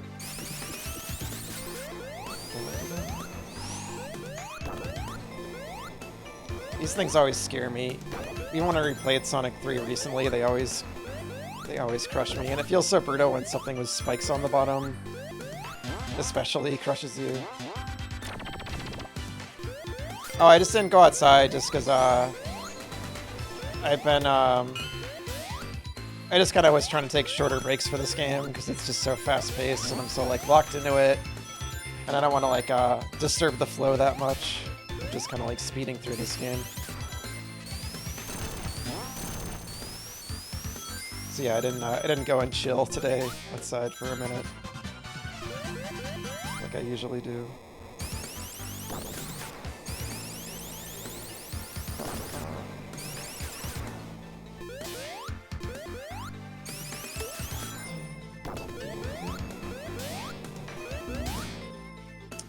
Song, it's always felt almost kind of like emotional to me, or at least it feels like it's ramping up, both in Sonic 3 and in this game.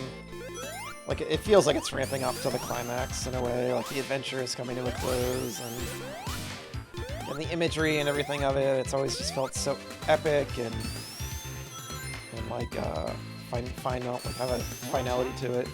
I love this little section. You just pretty much hold down and the level just kind of takes you. Some people criticize those moments in Sonic games, but I think they're incredibly fun. Like, you don't want the whole level to be that, but I love when you just like let the level take you, and it's designed in that way. Almost like a Rube Goldberg machine type of deal. Not really, but kind of. I just think it's fun.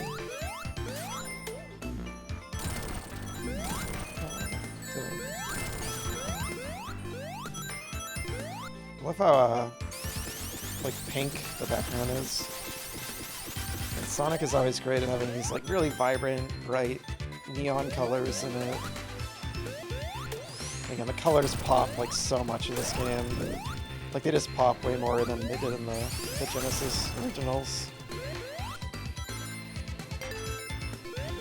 Sprite artists did an incredible job. And then they turned this thing into an actual boss, which is fun. Because it was kind of just like this little,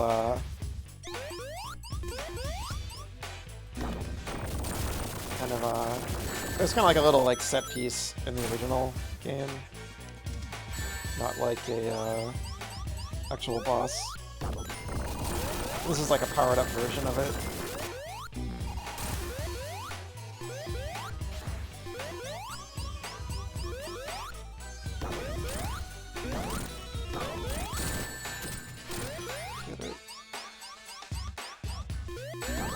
Pretty fun boss. I think I prefer this to like the giant hand boss that has those tentacle things that I mentioned in the Oil Ocean boss. Has the tentacle things from that boss, and it's also like a giant hand that was in the original Sonic 3 and Knuckles. Let me even just say that because I was kind of having trouble with that boss when I replayed that game recently. This is just like the intro to... Love it. It's so good.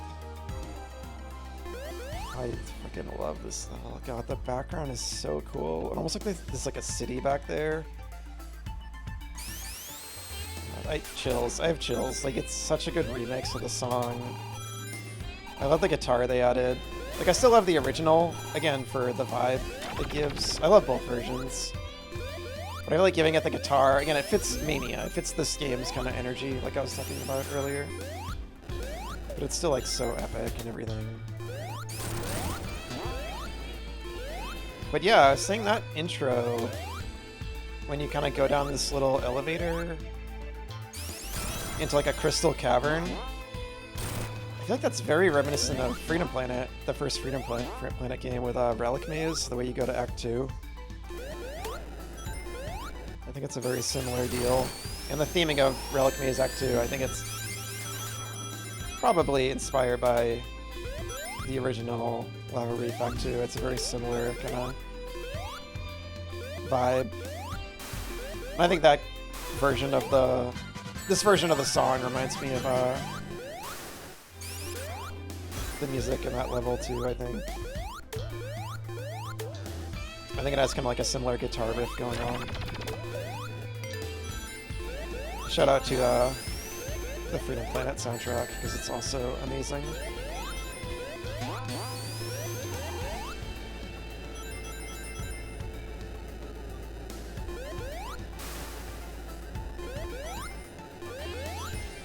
Yeah, the guitar is so nice. And guitars would go on to become like a big Sonic thing. That's such a nice little reveal. The platform goes up and you can kind of see this ship in the background, which evokes the I was gonna say it evokes the background detail of the Death Egg in the original Sonic 3 and K, but there's actually something later that's more meant to be resemble that, but it's still cool. They even brought back the moving little block gimmick from Marble Zone, which I think is really funny. Or maybe those were in Lava Reef Zone originally, I can't remember. But it's like they bring back like every gimmick and find a way to make them all work, even the unpopular ones. I guess Lava Reef was always kind of like a better Marble Zone in a way, now that I think about it. Another attempt at like a lava level. Now that I think about it, I often like don't care for lava levels in games much. I think theming-wise, they're often kind of boring. But Lava Reef is a huge exception. It's like one of my favorite levels ever. And the way it like cools off in the second act and gets all like crystallized is such a nice idea. Yeah, in this version of the level, you get higher and higher and higher until there. You see it on the right there. So that's meant to be like the analog for seeing the Death Egg in the ceiling in original Sonic 3. And that's Little Planet from Sonic CD, all like mechanized and stuff. Which is where like the finale of this game takes place. So yeah, it is from like a Sonic fan perspective. It is cool, like seeing like Little Planet kind of in the background of Lava Reef, like hanging over Angel Island. Like it's really cool. It's like just such a... It is a very fan-servicey game, but in like an extremely fun and gratifying way.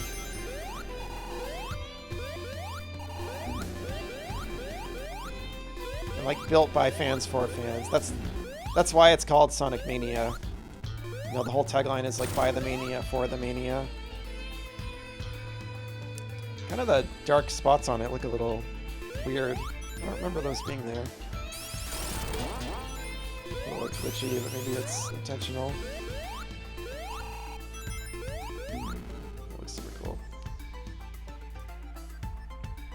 So now we're in like Hidden Palace, where we fought Knuckles in Sonic 3, and now this is, I think we're on top of the that big rocket ship you kind of see in the background, which is cool.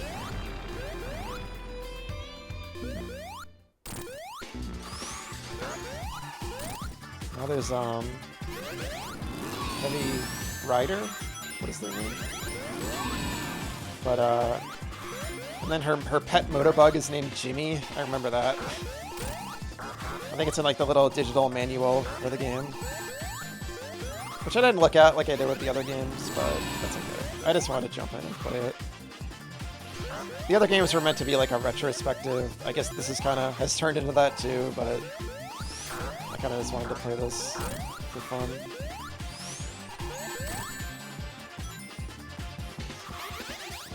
It's weird that Little Planet almost looks further away now. It seems like it was closer up before. But we're kind of like getting closer to it as we rise up, which is cool. Okay, we got her.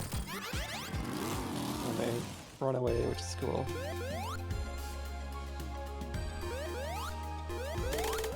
I love the start of that song so much. You really enjoy the music in this game, Chloe? Oh yeah, it's incredible. If there's one thing Sonic always nails pretty much, it's soundtracks. That looks really cool. Yeah, the Sonic series is very known for having this like super fun, catchy, upbeat, just really great music. It's part of why I love it so much. It's like just like the upbeat energy and stuff of Sonic. It's just like so fun. It's part of why it's like a big... I always describe it as like my big feel-good series. Listen to this song, it's wild. This is another really cool remix from the original Sonic CD version.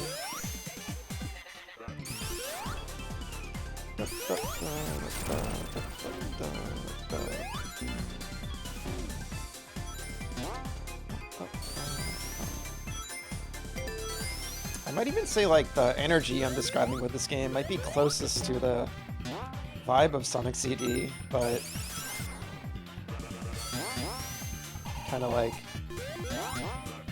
a mix of that and the other classics, but I think it's obviously like, I personally think it's a way better game than Sonic CD. And again here, like that gimmick where you go in the background, really fun. Like other platformers have done that kind of thing, but doing it in like a sprite art game is really cool. I feel like I've seen it in a lot of 2.5D, like 3D style games, but doing it with sprite art is really a really nice effect. That was probably difficult to like program.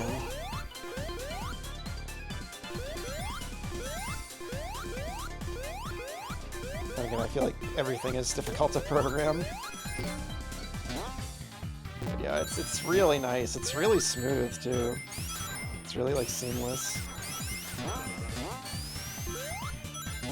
And this is meant to be like the big like Robotnik kind of like metal bass level, but it's like very silly and fun. It's almost like this kind of like, just like a toy-like kind of vibe going on. All like these silly gimmicks and stuff going on.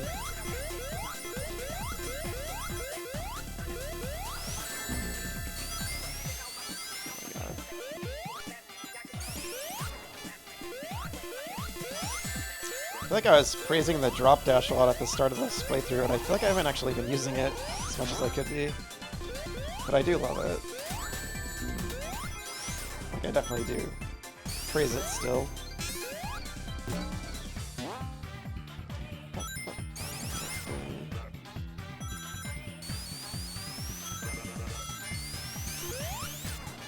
Just the image of Sonic and Tails running like that.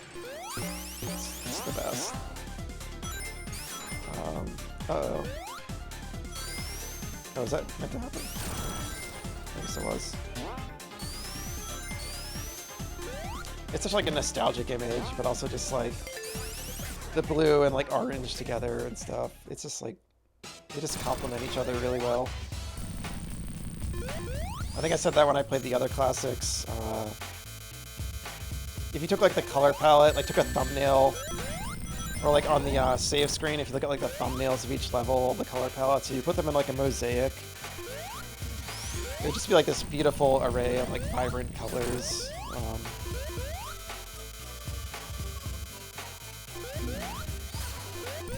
Yeah, like Sonic games just do such cool things with like color, the classics in particular.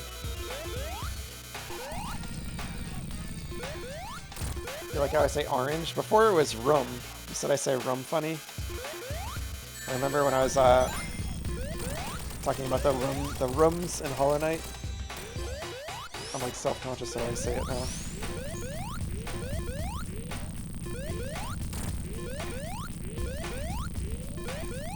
Yeah, I remember. Well, it stood out too because I was like, you know, I never heard that, so I was like, well, how do I say it? Like, why does it sound? I was like, why does it sound weird?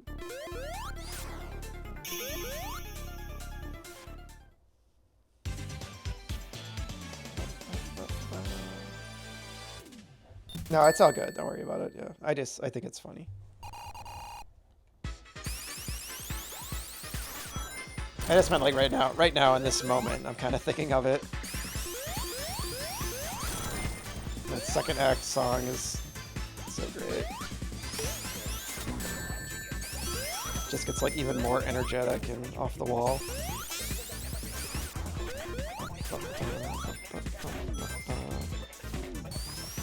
I love that when something launches you right into a slip like that, and if you're holding down, you just rocket through it. Yeah, like the original Metallic Madness always had all these kind of fun little gimmicks, like those rotating walls and the mini Sonic stuff. So they took that kind of idea and were like, hey, that's the best part of this level. Let's just like really lean into that. And it's something these developers did so well with, and it's why this game is just so fantastic. Now Sonic, it looks like the little continue icon in the lower left. So cute. Did I go super like this? Oh yeah, right, it's just It's just, it doesn't give him like a unique sprite. I'm actually gonna die here because, what is going on there? That was funny. I was on like the edge of the conveyor belt. Because I want to hear the level music. I don't want the supersonic theme to drown it out. I just wanted to see what the sprite looks like.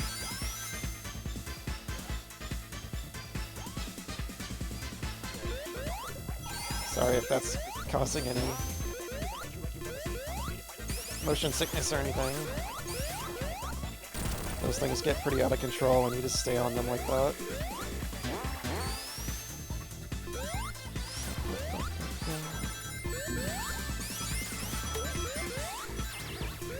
So cute, look at him.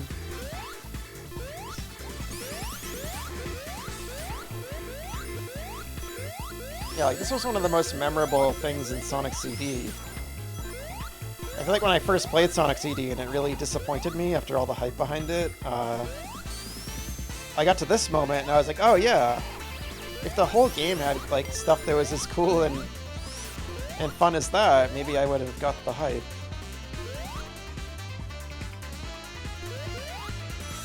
Over here. Should I? I think that's the invincibility fanfare from the original Sonic 3, like without Knuckles attached. I could be wrong, I think. That little guy in the background, the little red bomb guy. And I really like they did that, because I feel like when I play Sonic 3, I usually play it. I play Sonic 3 and Knuckles. I play like the full, the full proper version of the game. It's been a very long time since I played Sonic 3 standalone. I probably should at some point. Or Sonic and Knuckles standalone, so... If I am right, it's good to hear like the old themes from it, because I do think they're really good.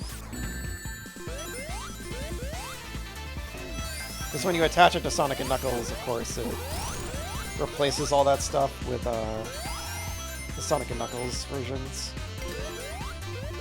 Which are also good, but you kind of miss the Sonic 3 ones. Yet again, in Sonic CD, this was like a very... This section was in the game, but it was very slow-moving, and it didn't make a lot of sense. It wasn't very fun or interesting. And here, like, they actually made it like a challenge. Like, it makes sense. So, yeah, these developers, I really applaud them for, like, what they did with all these levels. This is one of my favorite bosses, like in the series. It's just such a fun, cute idea. Making a boss that you fight as Mini Sonic, and it's like these little versions of old Sonic bosses, like a capsule machine. It's so fun and cute.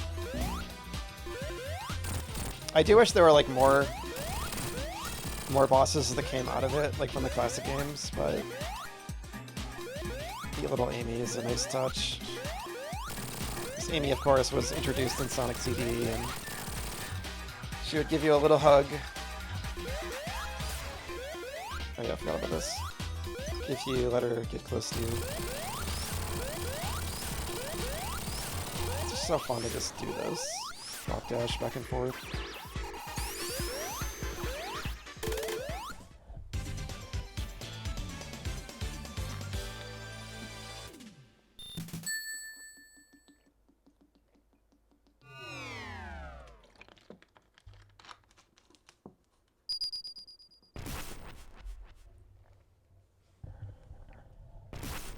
Pretty sure this transition was added in an update, which is good.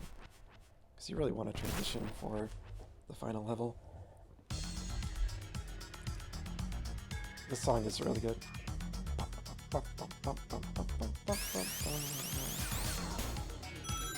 Yeah, this is the fourth and final original level, because it's the final level in the game. And it's the weakest part of the game, unfortunately. I love this, especially replaying it. I've had the time of my life playing this tonight. I still think this game is amazing. It's one of the best Sonic games ever made. I really wish it had a better final level. And it's not bad. It's not bad. And I'm gonna like try to reappraise it and enjoy it, you know. I always remember it as just kind of dragging on. And it's very linear. There's not a lot of alternate routes through it, so it makes every playthrough kind of the same. And I do like Act 1 better than Act 2.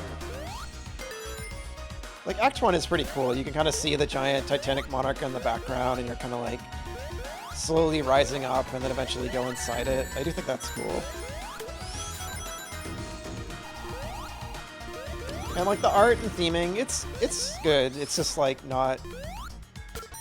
It doesn't stand out as much as like Death Egg Zone to me, or even like Scrap Rain Zone with the big factory in the background. It's just kind of like... It's weaker than the other original zones in the game on a thematic level, I feel.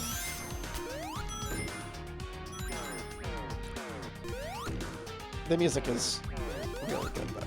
As always, T-Lopes knocked it out of the park. No notes there. The whole soundtrack's phenomenal.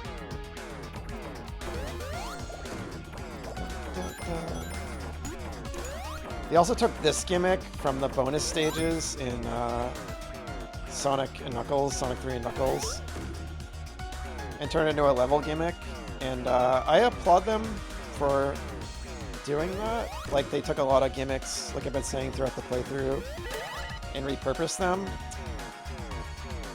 But I don't like it. Like, I just don't, like, even here I'm kind of like just struggling to like just get up there. Like, I can't remember if using the analog stick maybe helps more. Probably just like rusty with it too.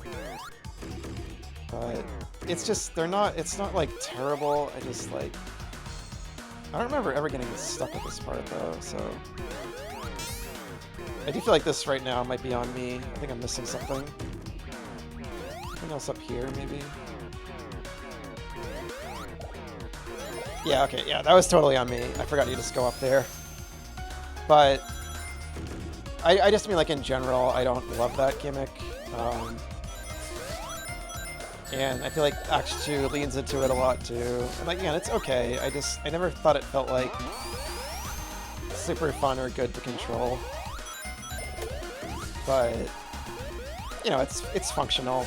It's not like it's broken or anything. And it's kind of fun. Like, sections like this are fun when they're kind of, like, rocketing through, like, into these things and stuff. Like, it's still fun. I just kind of like a lot of the other gimmicks in the game more. This part is scary. You can start to see the giant Robotnik in the background.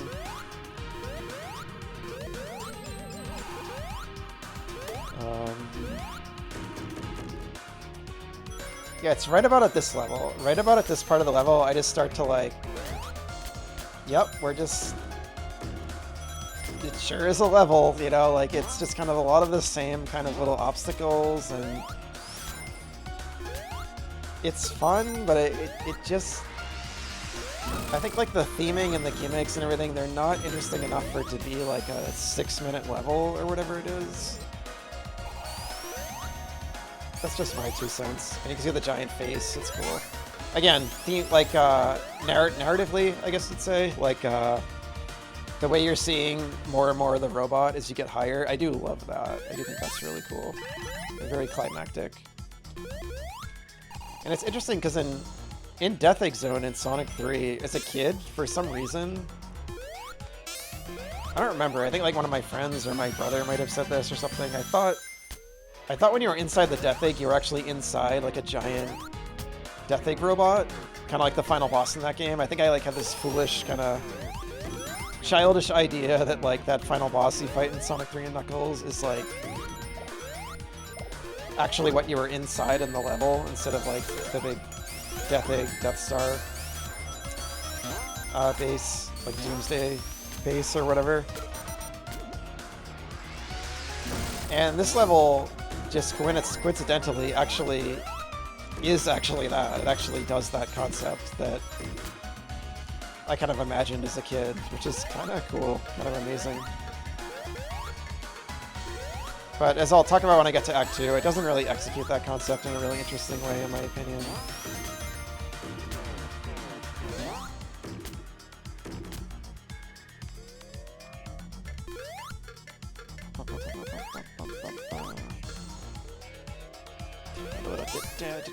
Like, song is great, though. Again, the songs feel so layered. They have, like, so many, like instruments and little, like, sections going on. I'm not, like, a music, I love music, but I'm not, like, you know, I'm not knowledgeable about, like, music, composition or whatever. See the moon back there, which is cool. So I don't know, like, the right terminology, but I just, I love how, like, layered and detailed the songs are, is the way I put it. The moon really communicates we're, like, way up high, too, which I love. And then we go inside of, like, its head.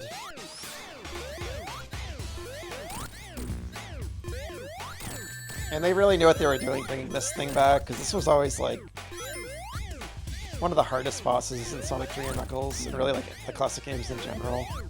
If you kind of, like, don't know what you're doing.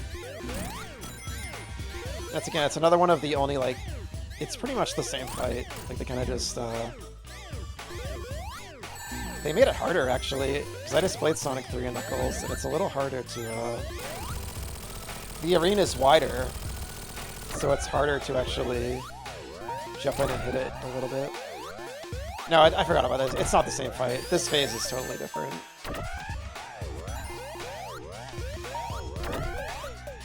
This whole, like, elevator gimmick is definitely new. It's an interesting idea.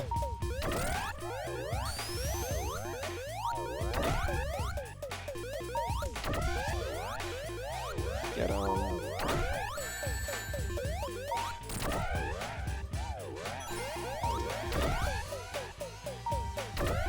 I think I do prefer the original fight, though. This one's, like, a little more slow. It's a cool idea, though.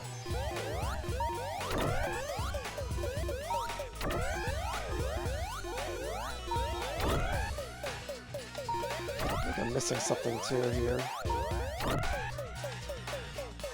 we go. You gotta, like, jump at the right moment.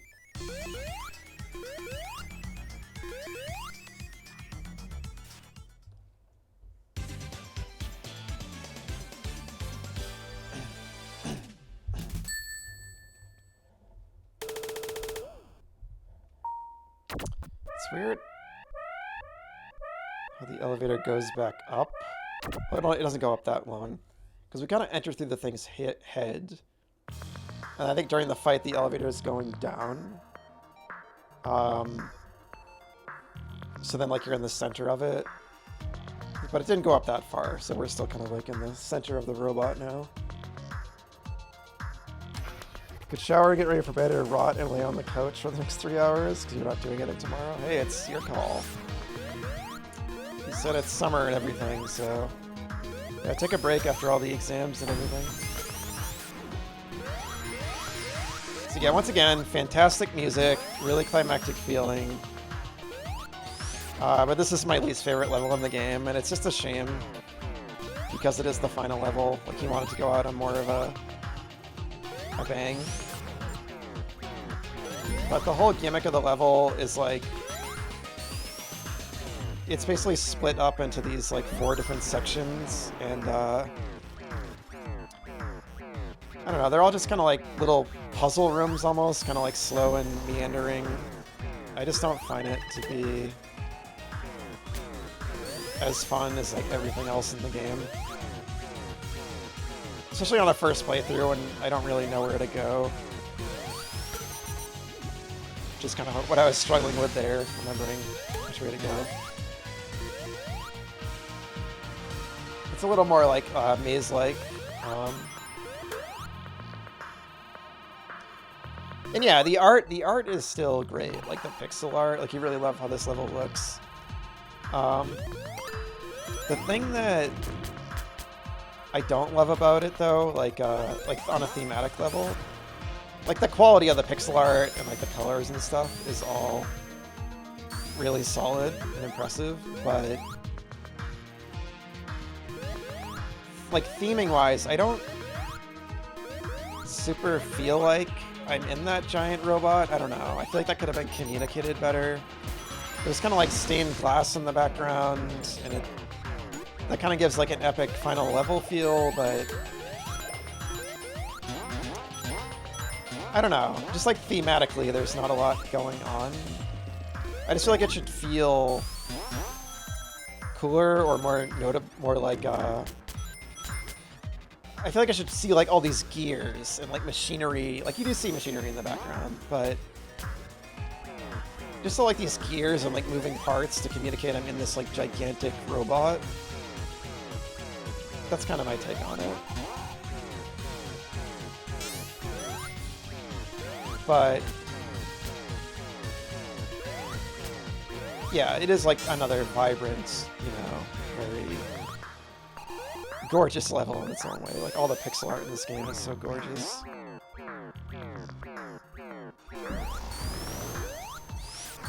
I guess I'm kind of thinking what I mean is kind of like, it's almost like from a storytelling perspective. I just feel like from like a narrative perspective, it's not super interesting or climactic.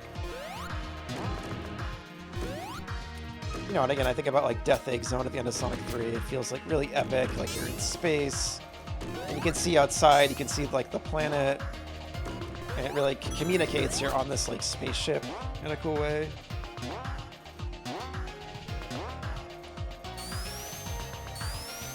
I've brought up Freedom Planet several times throughout this playthrough, and it's probably because I love it, and I am always thinking about it, especially when I play Sonic. But it's also because I played Freedom Planet 1 the year Sonic Mania came out for the first time, a couple months before, and it's part of why I always kind of have thought of Freedom Planet as like, Freedom Planet 1 in particular, is like a spiritual successor to Sonic 3 and Knuckles. So it's kind of like a dream game for me in a way, because it's still very much its own thing. It's not a Sonic game, but it has its own like very distinct mechanics and stuff. But yeah, just like kind of having kind of a similar structure to 3 and K, and like really like creative like level theming and all that, amazing soundtrack and all that stuff. The vibes were so perfect. Really kind of like a celebration of like the classic Sega era in general. So it did. I still loved Mania. It just didn't maybe blow me away maybe as much as it might have had I not just played Freedom Planet a couple months before, because that game already felt like a Sonic 3 and Knuckles spiritual successor with like all original content. And then this game comes along and this is like the actual Sonic 3 and Knuckles spiritual successor, like the actual Sonic like series game. But I was kind of like, well, I kind of like play everything I'd like want from that, you know, in Freedom Planet in a way. Not really, because again, the mechanics are different and everything, but I don't know. So that's I kind of think about it in regards to this game, but again, as I've been gushing about the whole playthrough, I still love this game. It's still fantastic. Anyhow, as I replayed it more and more over the years, I really kind of appreciate it only like more and more.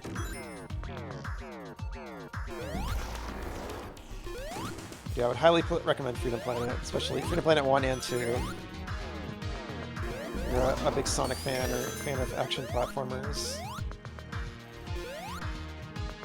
It has a lot of Sonic like juice to it, but with like the speedy level design, but the bosses are way better than any Sonic game. They're kind of like from like Gunstar Heroes or like classic like action game. There's like a melee combat system that's really fun. So they're a lot more in-depth and fun. But yeah, I brought it up in the context of this level because both those games, both the Freedom Planet games, have incredible final levels. Like, the final levels in those games are so epic and so good. And this level just does not compare to that, so... Not that it needs to, but I just think it doesn't even really compare to like the other classic Sonics, really. Or at least Sonic 3. But, yeah, I guess I just kind of wanted something more visually, like, epic. I don't know. I'm complaining a lot. Like, it's an okay level. It's fine. It's just like, it's like 8 minutes long, like 7 minutes long. It just kind of drags on. If I wasn't talking so much right now, I would be like a little more bored with it. But anyway, we're at the final boss, so enough yapping about not being super hot on Titanic Monarch. This is a fun fight. It's not like my favorite Sonic final boss either, but you get like a lot of bosses in this game. It's kind of weird. But it's cool, it kind of goes through all the hard-boiled heavies. I always kind of wish you'd actually like had to do the hard-boiled heavy fights. Like actually hit them and defeat them there, but you don't. It just warps you out after a little bit. That would probably be like too involved a fight and too difficult. That's probably why they didn't do it.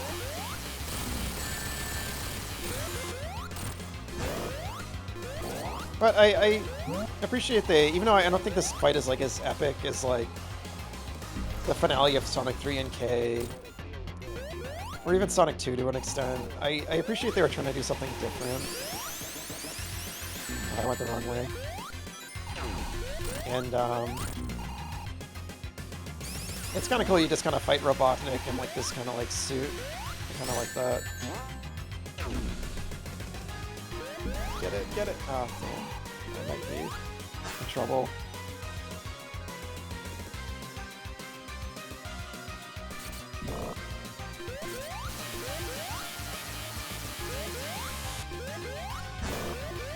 Gotta play it safe.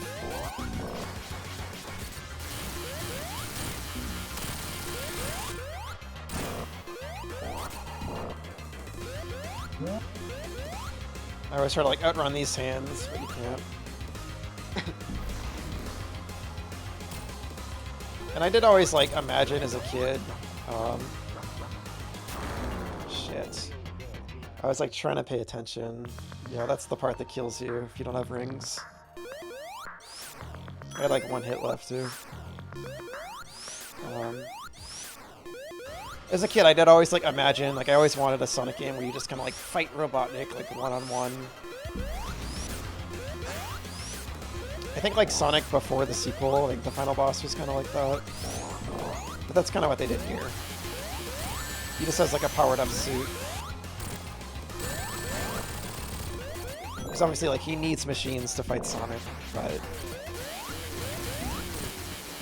it still feels like more intimate than him being in like a giant mech or something.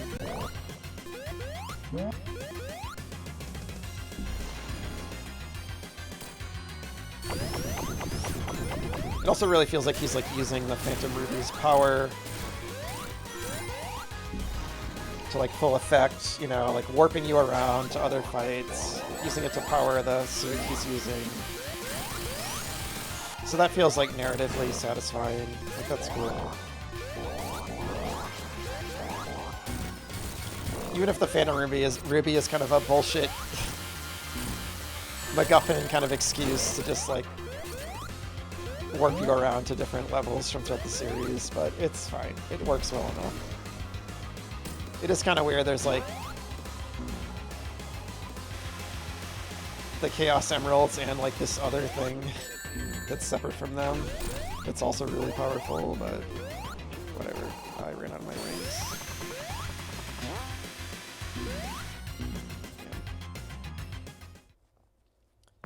Yeah. Alright, I gotta focus. Hydrate.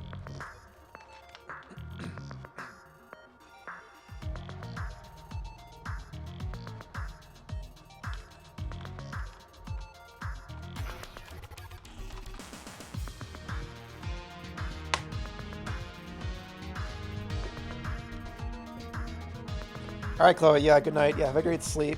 And once again, congrats on summer and the exams and the job and everything. But yeah, thanks for tuning in. It was fun to hang out. I'm glad you got a little taste of Sonic. But yeah, take care. Have a good one.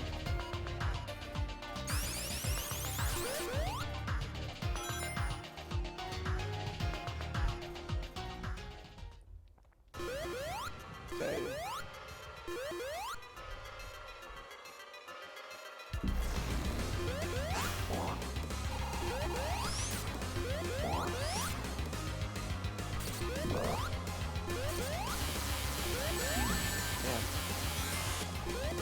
You like get right on top of him and bounce on him there.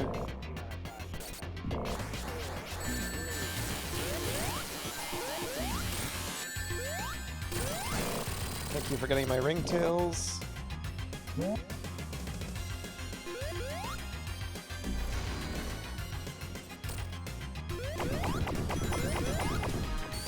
It's important to get the rings at this phase of the fight too.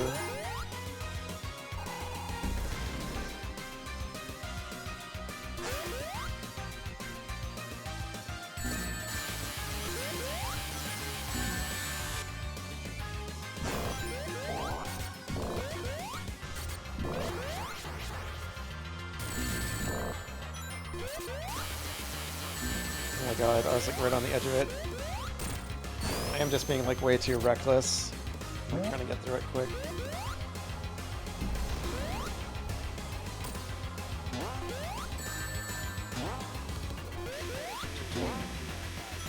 Oh, thank you, Tails. Tails is really saving my ass in this fight.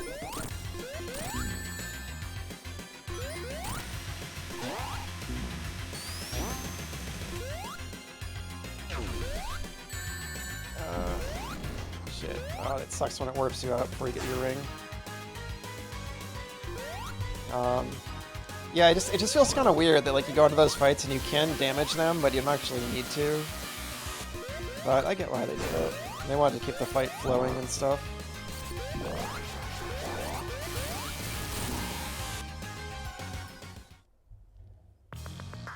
I kind of just wanted to restart there anyway. Alright, let me try to actually focus on this.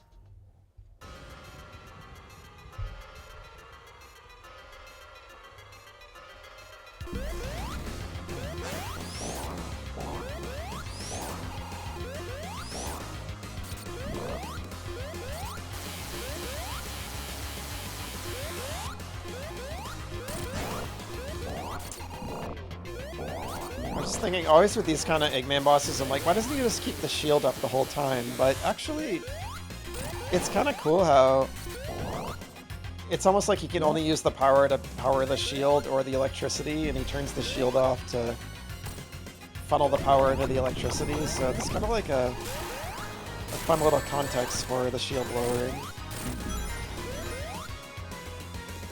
It's still kind of like, you know, I mean, he's like a genius scientist. He should be able to maybe, using like this ancient super-powered artifact, you'd think he could power both at once, but obviously it's just a video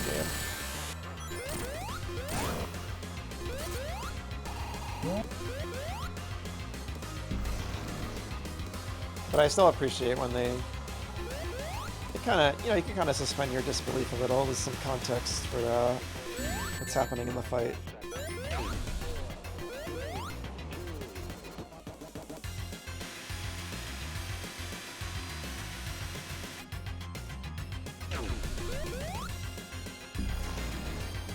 Gotta hold on to this ring.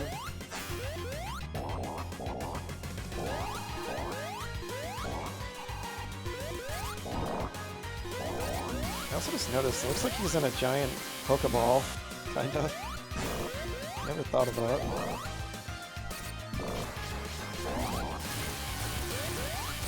It's like the best place to be. Oh, damn. Very classic Sonic song. Sorry, Sonic sound effect.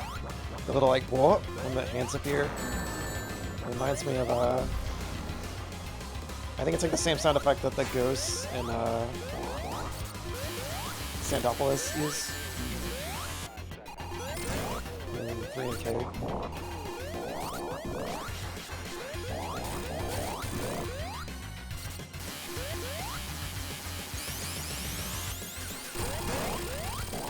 Almost there.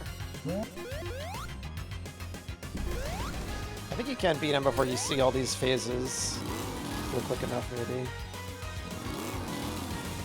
But it's fun to see them all. So I think you hit a switch and damage them. If they hit a switch, they damage you again. You get rings here, which is good.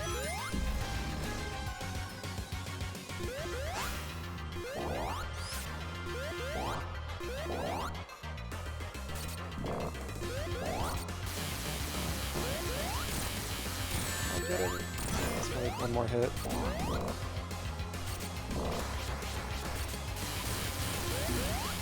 Got him. I like how he like splits apart here, the machine. It's a really cool visual.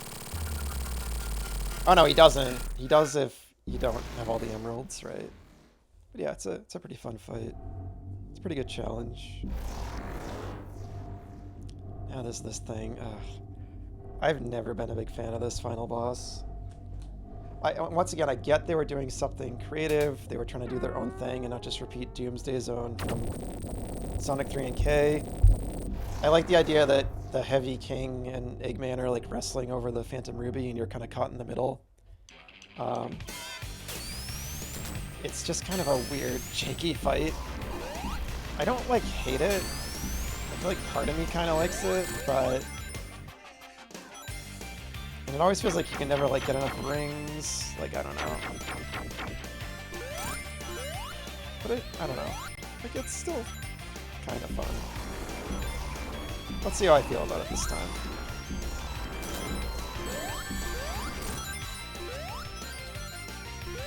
I think you can like, yeah, you can do that, but I think it wastes your rings.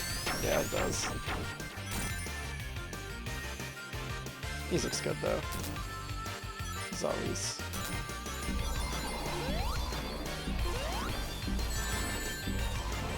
Yeah, I'm dead. This one might take a while. Oh, the guitar was just kicking in, damn. Yeah, it's just, I think the thing about it is it's just like meandering. It just feels like you're just floating around, like just kind of like fumbling into each boss, hitting them. Like Doomsday Zone in Sonic 3, like the da-da, ba-ba-ba-ba-da-da, it has such like a high, frantic energy. It just feels a lot more like climactic. Also, like the environment here, it's probably the least visually pleasing area in the game. It's just kind of like purple.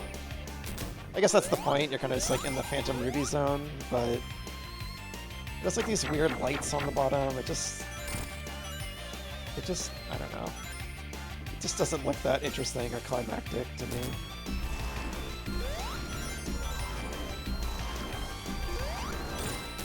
Gotta like avoid his little orbs. The Eggman portions are pretty easy.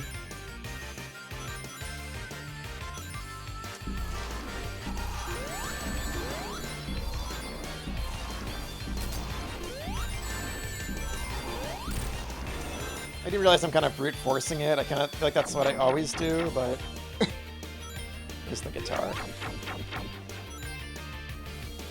I think it's because like I just want to get through it. I'm supersonic, you know? Like I want to just ram into him. But there is a strategy to it. Like you gotta, the Heavy King shoots out all the orbs and they disappear as they shoot them. So you get an opening to hit them. So there is like a logic to it. Oh no, I didn't mean to do that. It stinks when you do that by accident too.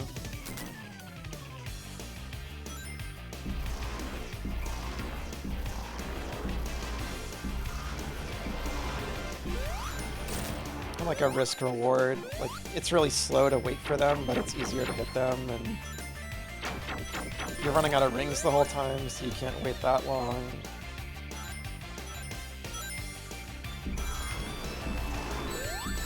Shit. Damn. Yeah. those the little rings flying around, it never feels like it's like giving you quite enough, but that's the point. It's meant to be a challenge, so kind of gives you just enough to do the fight, I guess. But hey, you know, as much as I'm not a huge fan of this fight, it's still 50 times better than like any boss in Sonic Superstars, never mind the final bosses in that game. Maybe like the regular Eggman final boss in that game, which can also be kind of cheap. Maybe that fight I like better once you know what to do. It's still kind of slow, but like, spoilers for Superstars, but when you fight Fang in that, like that fight is, it's a cool concept, but like, I just remember like, probably like getting more frustrated. Like one of the most, trying to find the right way to phrase this, like the most frustrated I maybe like ever gotten with a boss in a game. Like, I just remember it has like this really cheap like one-shot attack at the end of it.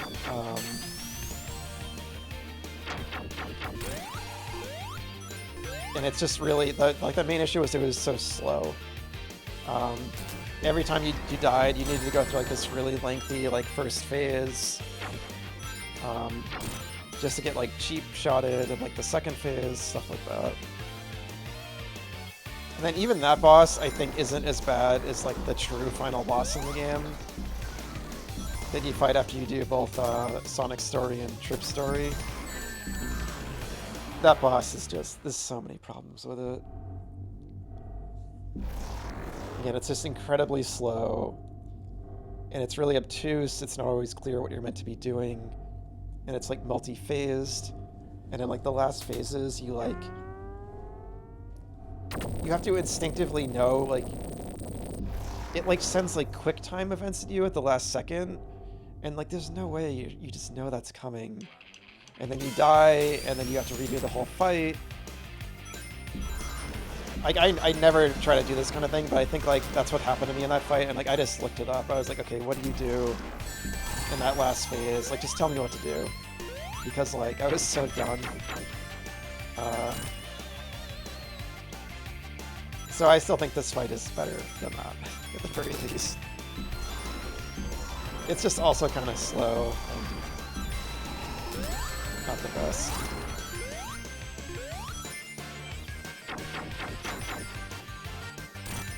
I like Eggman's little punchy machine there.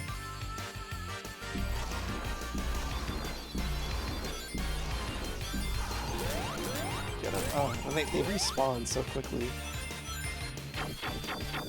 Comes the guitar. I hate doing that by accident. Yeah, that dash is mapped to the same button that you go down here on the floor. You need to like hit the well, the B button for me because I'm playing on a Switch Pro controller, and that's the same button you use to do the dash, which wastes your rings. So it's just easy to do it by accident.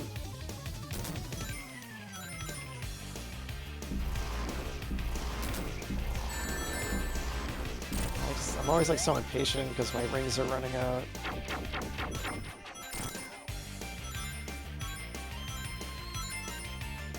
But the concept is cool, the way they're like trading off the ruby and kind of like using its power against you. Where the head of King is. Oh my god. Alright, I'll try to stop yapping and focus on the fight so I can just get it done. Those little wiggly arms are kind of funny. Wiggly fingers. There's a cool original fight with Heavy King and Knuckles' story, actually, from what I remember. You fight him at like the Master Emerald altar. Like, that fight's better than this, probably. I only did Knuckles' story once or twice, though. So less familiar.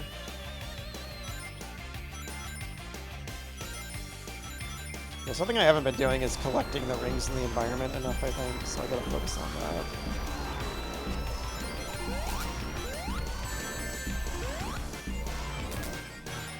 They respawn way too quick.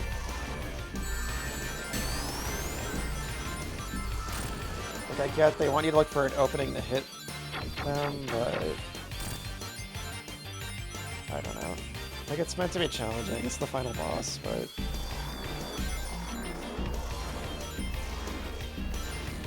they just kind of like instantly respawn. You gotta be like right next to it, I guess.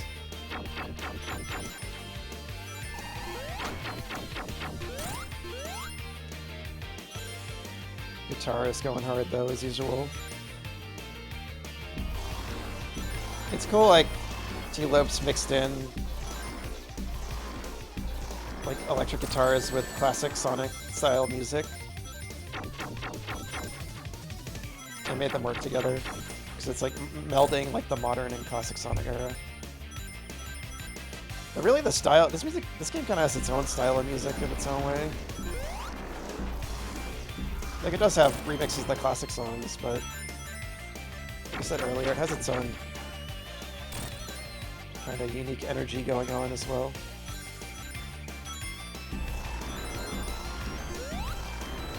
Maybe the closest to Sonic CD style, Japanese version, maybe, but still distinct.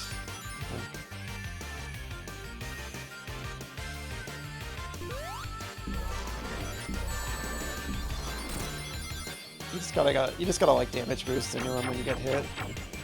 It's not worth waiting around. Oh my god, they take so long to kill.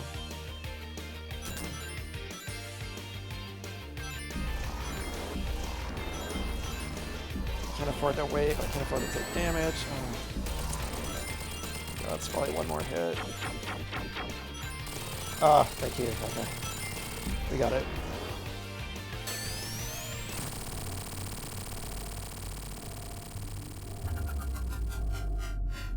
That's game.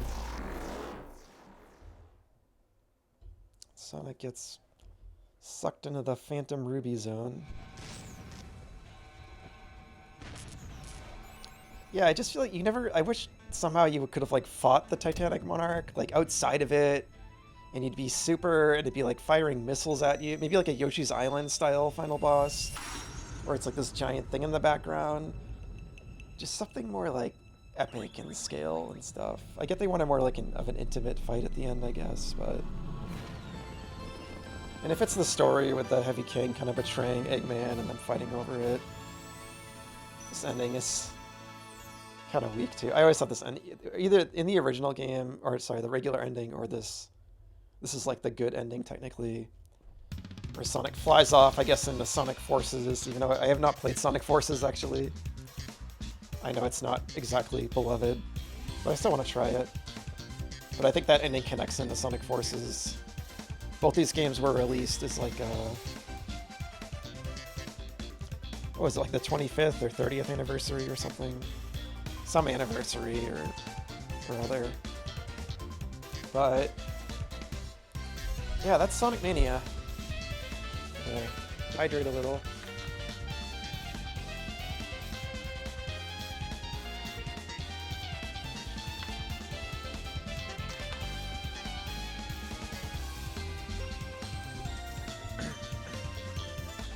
I say T-Lopes was the composer, the main composer, but there were other people involved in the sound team, so props to all of them as well. So Jun Sonoy is also in there, one of the classic Sonic composers. So yeah, this game is still, this game is still like an absolute blast. I just think it's like a super fun celebration of the classic era of Sonic, but also of like the fandom of just like all these little in-jokes over the years, and also fans making the game. It has that meta element. Again, it's so unique. I don't know if there'll ever be another Sonic game or kind of game quite like this again. Like, never say never, but where all those kind of elements converged. And I think the game is just a joy, like just an absolute joy up until the climax. I still think the final level drags a bit. It's not super interesting. It's kind of repetitive. I think the regular final boss is okay. It's not my favorite. And I think that true final boss, I just don't think it's that fun. Again, it's like an interesting idea, but I've always thought that about this game. I'm like having the time of my life, and then I get to the end. I get to Titanic Monarch, and I may as well just turn the game off. And that's a bummer, because like the game is so good, and it is just kind of like, it's my least favorite like finale of any of the classic Sonics, barring Sonic CD, which you fight a ceiling fan at the end of that game. So yeah, this is better than that. But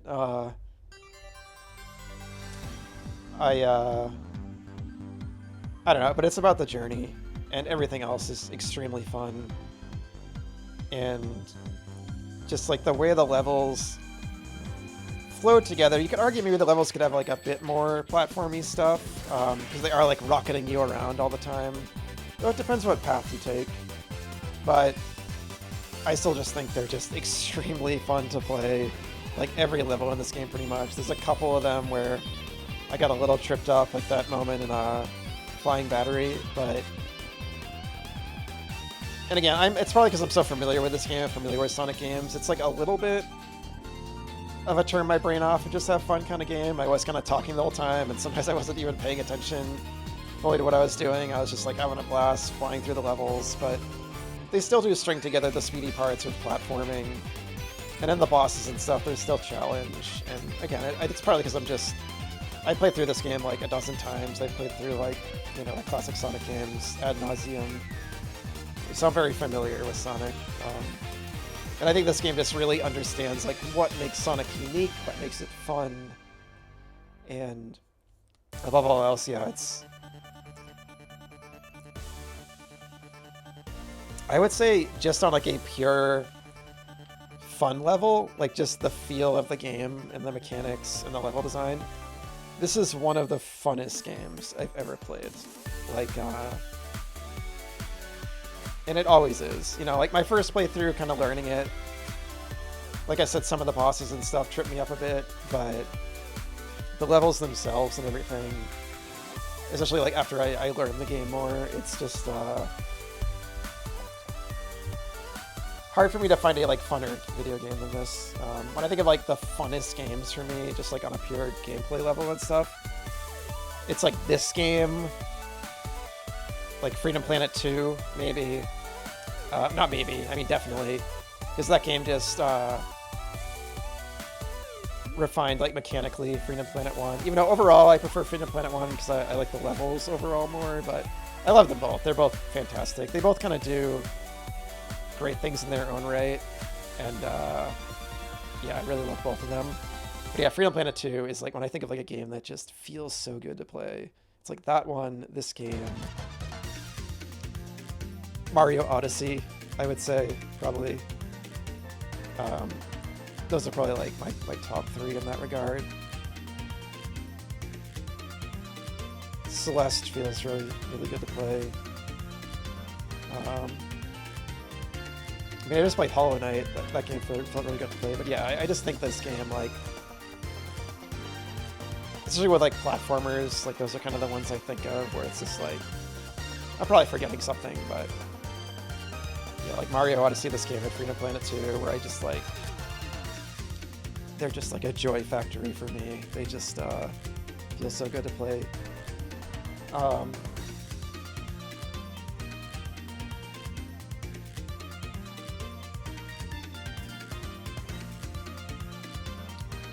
And again, I do think these credits are, you know, props to everyone who worked on this game.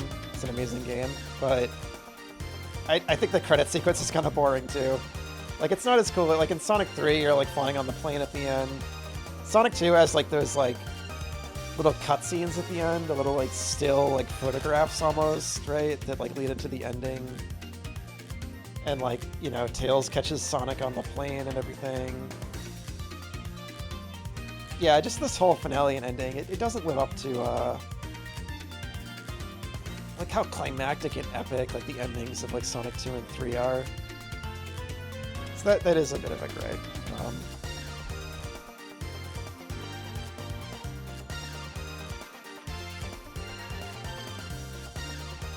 And again, part of the reason I still personally put those games over this game because they were the originals that a lot of stuff in this game is based on. And just with the way they kind of like tell a story more through their levels and their moments. I think like by the end of Sonic 3 and K, like when I just replayed it a couple weeks ago, it feels like a journey. It feels like I'm in a world. It feels climactic. This game feels like a fun party, right? It feels more like it's still an adventure. It's still a journey in its own way, but you're kind of like bouncing around all these kind of like disparate locations. It's much more of like a big Sonic celebration party. And like on that level, it's extremely fun. But just kind of the connecting tissue and the context for the levels, I think is a lot stronger in like Sonic 3 and Knuckles. There you go, clear. So then there's like all those zone little thumbnails, which I always love. It's kind of ooze. I always like that. Mega Man Zero. Metallic Madness. But you can't actually pick... So if I had died to that true final boss, but if I had to redo Titanic Marnak, that would have been rough. But it's fine, I had a bunch of lives. Yeah, so anyway, I'm gonna call it there. I'm gonna be back tomorrow at 7:30 EST to continue my revisit of Super Metroid. I've been having a lot of fun playing that, replaying that. Another one of my favorite games of all time. So yeah, I'm hoping to wrap that up the next couple of days. Between tomorrow and Thursday, I'll be playing that.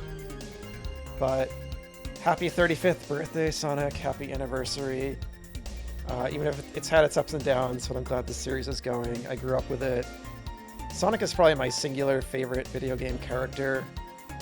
I just always love Sonic. Always just been such a feel-good place for me. The games, just the whole scene surrounding it, like the fan game scene, you know, the fandom, the energy of it.